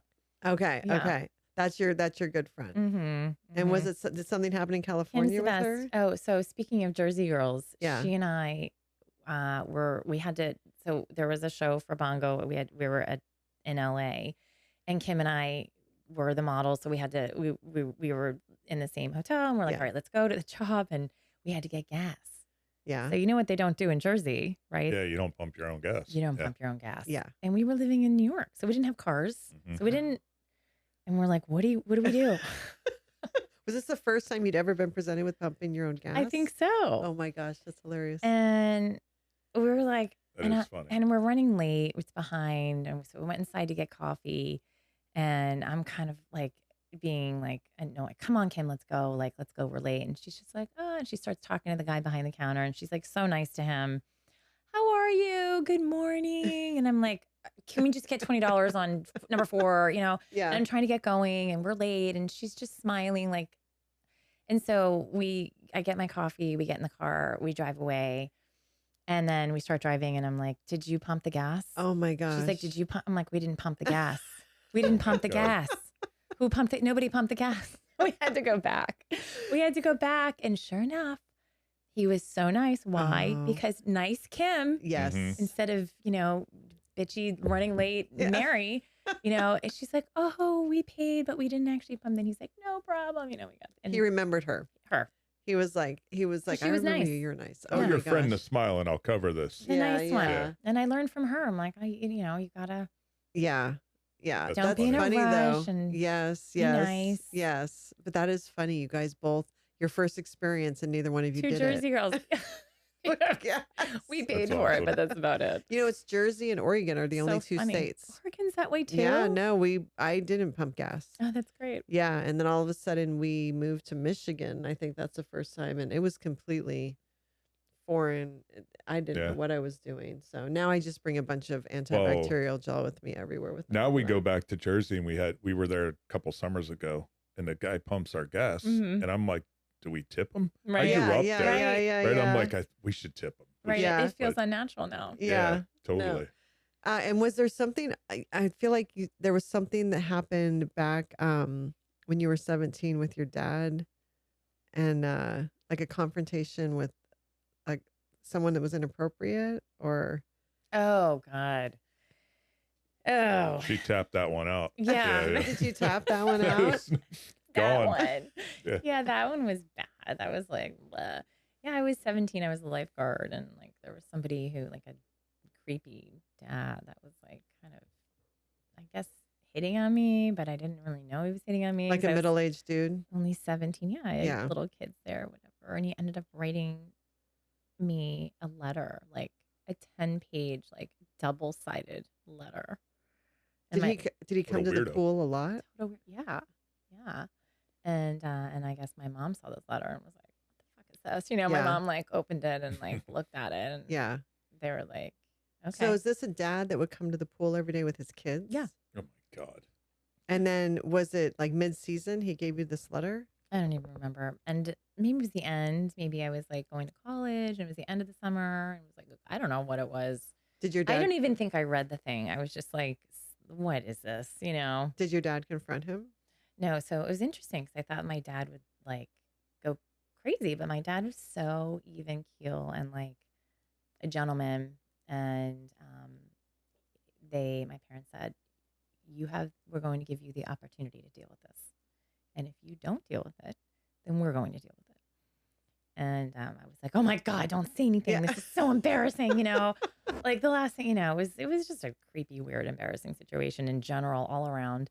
And so I'm like, all right, I'll say something. And my parents came to the pool, and they're like, it was like they're eating pizza, they're having dinner, and like Watching. I'm there watching, Yes. Yeah. watching, Yeah. waiting for me to go and say like, yo, this is totally inappropriate. And Wow. yeah, And did you? no, I think that's a lot to ask of a 17-year-old. but you know what? I think it was the right thing for them to do. And I wish I would have done it. I think it's like I was procrastinating. And I was nervous. And I'm like, I was 17. So it's like, Yeah. I'm basically going to go up to somebody and be like, you're a pervert. Yeah, And, yeah, you yeah. know, you wrote me this letter and you shouldn't whatever. And so I didn't do it. And then next thing I know, my dad's standing there talking to this guy, and it was done. Yeah. I don't blame your dad. Your dad had a lot of patience to give you that opportunity. A lot of people. I don't know. Maybe I my don't mom had think I something was to do going to with say, that. do you think your mom talked him into that approach? My mom probably did because, as I became older and an adult and knew my dad more as an adult, Yeah. he for sure would have said something. He would Yeah. have said something. Oh, yeah. You think about that though. My mom. Back then, that was before the internet, before social media. Yeah. So think about how easy it is now for men like that to send stuff like digitally to young girls. Mhm. Yeah, if this guy felt so brazen, had all the Right? audacity to give you a 10-page letter To my house. to your house, those are the type of guys that are preying on underage girls on the internet. I know. And there's so many of them. Well, these are the same guys who meet federal agents at an airport thinking it's a 13-year-old girl. Yeah. That's who he is. Yeah. No, but it's crazy though that I think there's way more men like that than we even comprehend. 100%. Yeah. Oh. Was that your only experience with a situation like that? Because you were out there modeling and probably in situations maybe with some unsavory people. Would you say that was the worst situation? Yeah. Mm-hmm. And probably after that, it helped you be a little more on guard too. Maybe. I think so, but I think so. I think I tend to be a little more, think everyone's nice, but I think living in New York wisened me up a little bit. But then, being down here, I just feel like that kind of went away Yeah. because now I'm like a softer, gentler version, and I don't know. But no, if it was your daughter, Yeah, no, that'd be different. That's so where it different, switches yeah. to them. Yeah, it does switch, right? Where it's like about our kids. No, you're right. I think it goes on a lot more than we think, and I have to be aware of it. It's just something you don't like to think about, but it's a harsh reality, and it's something you gotta be aware of. No, it's one of the reasons when my kids all of them would get social media, I would get that social media and they would have to be friends with me to have it. Yeah. So that I can just at least have an idea what's going on. Not that I know everything, Right. but just to be connected to some Sure. way, because it's so easy to hide things right now. It's so scary.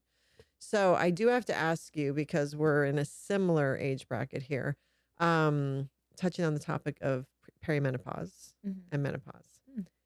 Have you gone through any of that yet? Not to my knowledge. Or had any symptoms, do you think? I don't think so. And do you know if your mom, did she ever talk to you about it? I just remember my mom telling me, like, she's so hot. Oh my God, it's so hot in here. Like, hot. Yeah. And that was like in her 50s, I think. That's what all of our moms would say. Yeah. They're just hot. That's all I really remember. I don't remember anything like nothing else. debilitating or like going on or anything like that. No. There was no discussion of it. No, they didn't. No, not really. I mean, it's just always, no, that was it. Just that she was hot. Yeah. And that was it. That's why the air's set for 40 degrees right now. Yeah. I'm just kidding.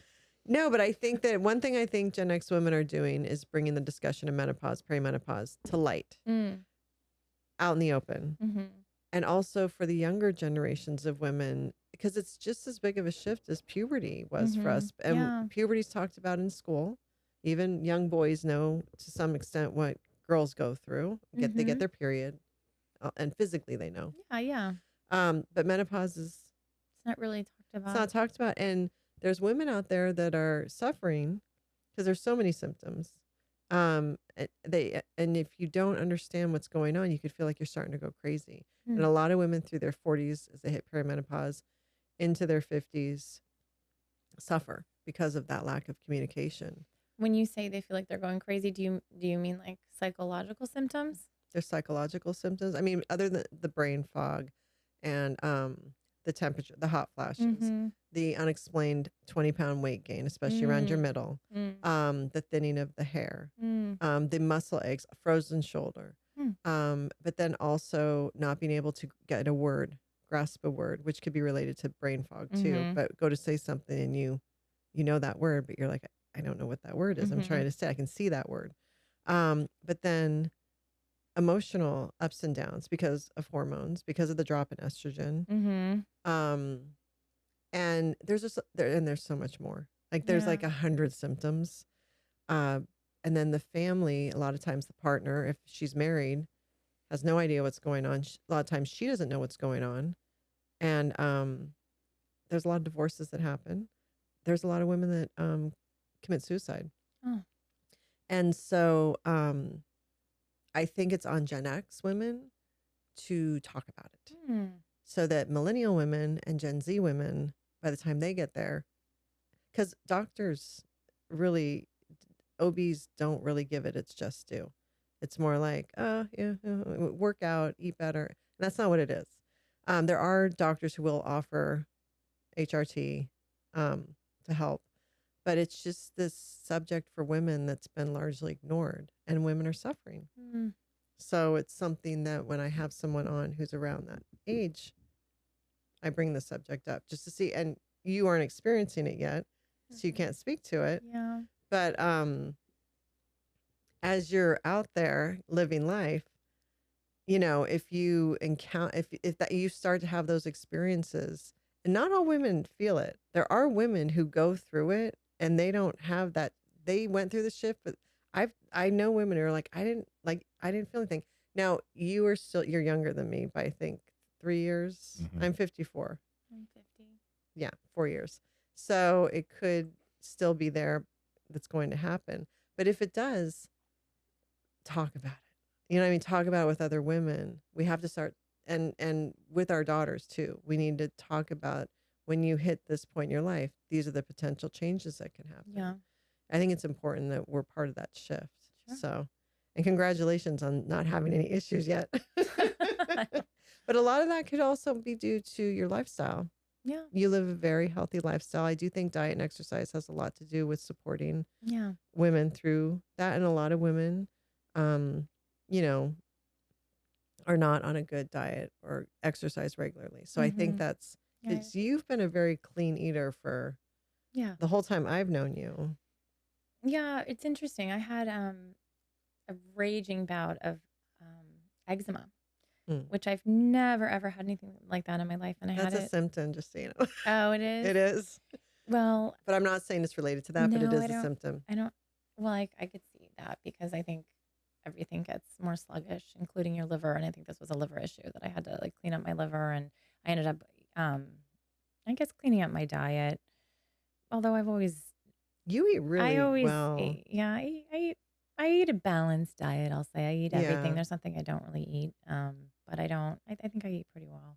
And you've never been a big, you don't consume a lot of alcohol, I don't think, right? Since I've known you, I don't think you're a big drinker. I'm not a big drinker. I mean, No. I guess I'm a casual, social. Yeah.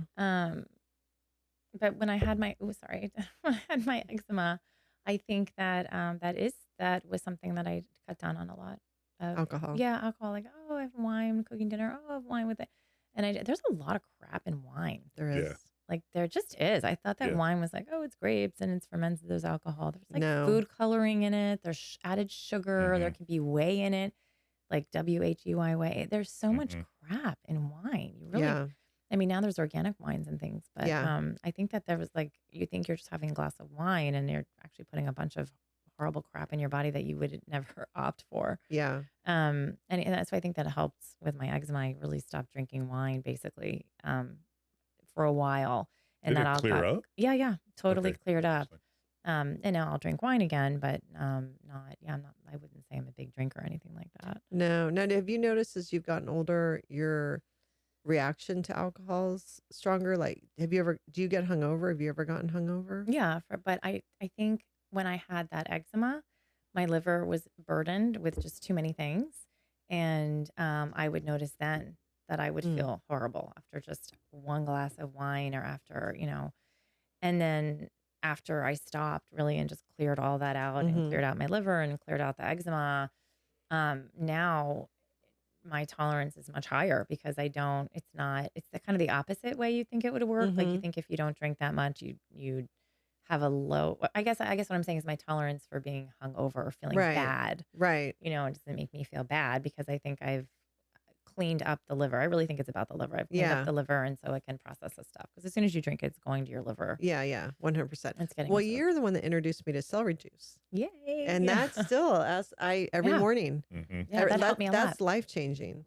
That's medical medium, Anthony Williams. I'll never forget when you told me about that. That was probably like 3 years ago, I think. When I think it was more than that. Was it? Was it before COVID? Mm-hmm.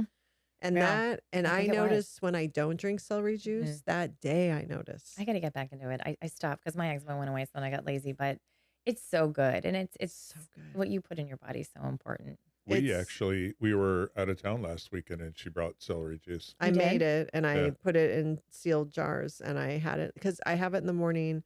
I take my thyroid meds and then I have to wait like 45 minutes to an hour and then I have my celery juice on an That's empty so good. You're stomach. committed, yeah. Changing, right? It's life changing. I great. would say like because you've shared a lot of good health stuff with me and that one is one that I'm so grateful for because it's life changing. I wish everyone knew about That's celery awesome. juice, and at Costco it's back the organic. I wish we big. could grow it more easily down I here. know. It is tough to grow. It But is. Costco, has the pre-trimmed bulk organic. That's the best. It's the best. Do you do it too, Brian? No, He did. no. He did. And then I you did stopped. for a little while. You did for a while. I typically fast in the morning. I don't usually eat till probably noon. Mm-hmm. So no, I'm just I not can't in do it. that. Well, that I was one can't of the do that. medical medium's tips, not to fast so much, but As soon as you consume fat, your liver stops detox. Your liver's detoxing during the night while you're sleeping. And then as soon as you consume fat, it has to start making bile. So it's working hard to make this bile to Yeah. digest the fat. So if you can at least, from medical medium, Anthony Williams says in one of his books, if you can not eat fat until, if you're trying to detox, until 11 or 12, then you're giving your liver those extra hours. Like if you just have fruit or, Yeah. you avoid any eat, but you avoid something with fat. That makes sense. That's a good little just way to kind of extend the detoxing of that your liver's been doing through that Yeah. night. Now, do you stop eating at a certain time in the day? No. Mm-mm. So you'll just eat whenever? No. And actually, I'll eat whenever. Okay. See, I can't. And I just have to grab stop. stuff. I'm kind of bad. Like, and I'll just. Are you just like a grazer? Yes. It's rare that I sit down and like it's mealtime. Yeah. I have to stop. I have trouble sleeping if I eat too late because my stomach's still working or whatever. I need it to stop at a Yeah. certain time. So, but that celery juice, for anyone listening, it's life changing. Check out medical medium Anthony Williams. But honestly, I just drink 16 ounces of celery juice every morning, and it heals your gut. It's so good for your gut. If you're dealing with constipation, it will fix that immediately. Yeah. It's just, and you just feel your brain feels cleaner because the gut and the brain are connected, and it helps keep all of that. I don't know. I swear by it. So I can't thank you enough for that. You're getting me back on it now. No, and I think you even recommended the juicer, which I can't remember now, which one, Hamilton maybe? I don't know. Hamilton Beach. I don't know. I probably sent you the link of the one I got on Amazon. Yeah, Get, the cheap one that does the trick. I'll put a link. We should put a link into the juicer because we've had it. Bad plastics. You got to get like a good one. Oh, mine might have bad plastics. I don't know. Well, it's BPA free, but that's it. That's what you need. Yeah. But that's I mean, our juicer is legit. Well, if you told me about it before COVID, we're going on over probably 5 years. We've had that juicer using it almost every morning. We'll put the link in for sure because that juicer I highly recommend. So. I may start again. Sounds you should. Good. And you were selling it. Wow. Yeah, you were drinking it with me, and then you stopped. You thought it maybe raised your sugars. It felt like it did. Like I'd get a slight sugar rush in the morning, but I don't know if that was necessarily bad or not. I don't know. I don't know if that's think celery has much sugar. No, it doesn't. No. Yeah. Maybe that was just like a euphoric could be. feeling. Yeah, could be. That's what it was. And my liver is saying Yay. Yeah. Before I ask my last question, did you have anything? No, I think I'm we good. covered it all? Yeah. So where do you see yourself in 5 years? 5 years. Oh my God. Should I make it an even 6 so you can go 2 years, 2 years, 2 years? Yeah, exactly. That's what I'm calculating now. I'm like, that gives me time to do what? Throwing off her whole system. It's an odd number. I don't do odd numbers, Nicole. That's so funny. I don't know. 5 years. Oh my God. Oh, well, something I have been thinking about is to be an ND, to be a naturopathic doctor. I think that would be really cool. And there's no school in Florida. So in a couple of years, my daughter will graduate high school. So it could be an opportunity for me to go and get that degree wherever. I think there's one in Arizona. There's one in Chicago and a couple other places. I think Arizona sounds the most appealing, but that's just something I've thought about. I don't really know if that's actually. 2 NDs that I was just talking to the other day were like, I would not recommend going to ND school. Like you learn so much more doing kind of the thing I'm doing with the homeopathy and having a one-on-one teacher and learning, like really dialing into the things that you're interested in. So we'll see, but that's something that's on my radar. That's exciting. Yeah. It's interesting. There isn't a lot of ND schools though. I mean, do you know how many there are in the country? Well, I can tell you in Florida, an ND, you're not even considered it's not considered a doctor. You're not a doctor. Like in other states, you can be called a doctor. Yeah. If it's 4 years of medical school, but it's just you're studying different things. You're not studying the pharmacological aspect as much, even though I think they do dip in that your herbs and homeopathy and nutrition and different things. Right. But in Florida, you can't be called a doctor. No. Is that common in a lot of the states? I think so. I think more. I looked it up fairly recently. I think that maybe it's like half and half, but I feel like there's more that don't than do. And that's something that I would love to see changed in Florida. 100%. 100%. It just gives people more options.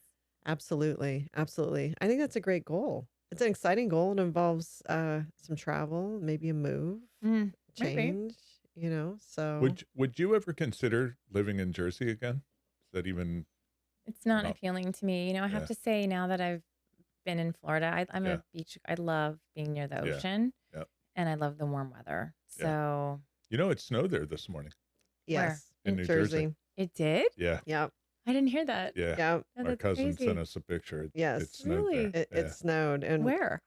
In Northwest New Jersey. in Sparta. I actually got a text from a friend in Boston. It snowed in Boston this morning. Oh wow. Yeah. Wow, Crazy. that's crazy. Yes. It's crazy. It snowed, I think, once in April when we lived there. And I it always remember yeah. maybe March, but never April. was early. It was like April 2nd or something. Yeah, but this maybe. is late. This is very late. Like Yeah, it's we're in snowed. mid-April. Yeah, no, it's Crazy. Well, that's like him. He doesn't even want to go back ever. Like not even to visit. Once he left, he just doesn't Well, wanna ever go back. since COVID too, New York, it just isn't New York. And so the appeal there isn't really very attractive either.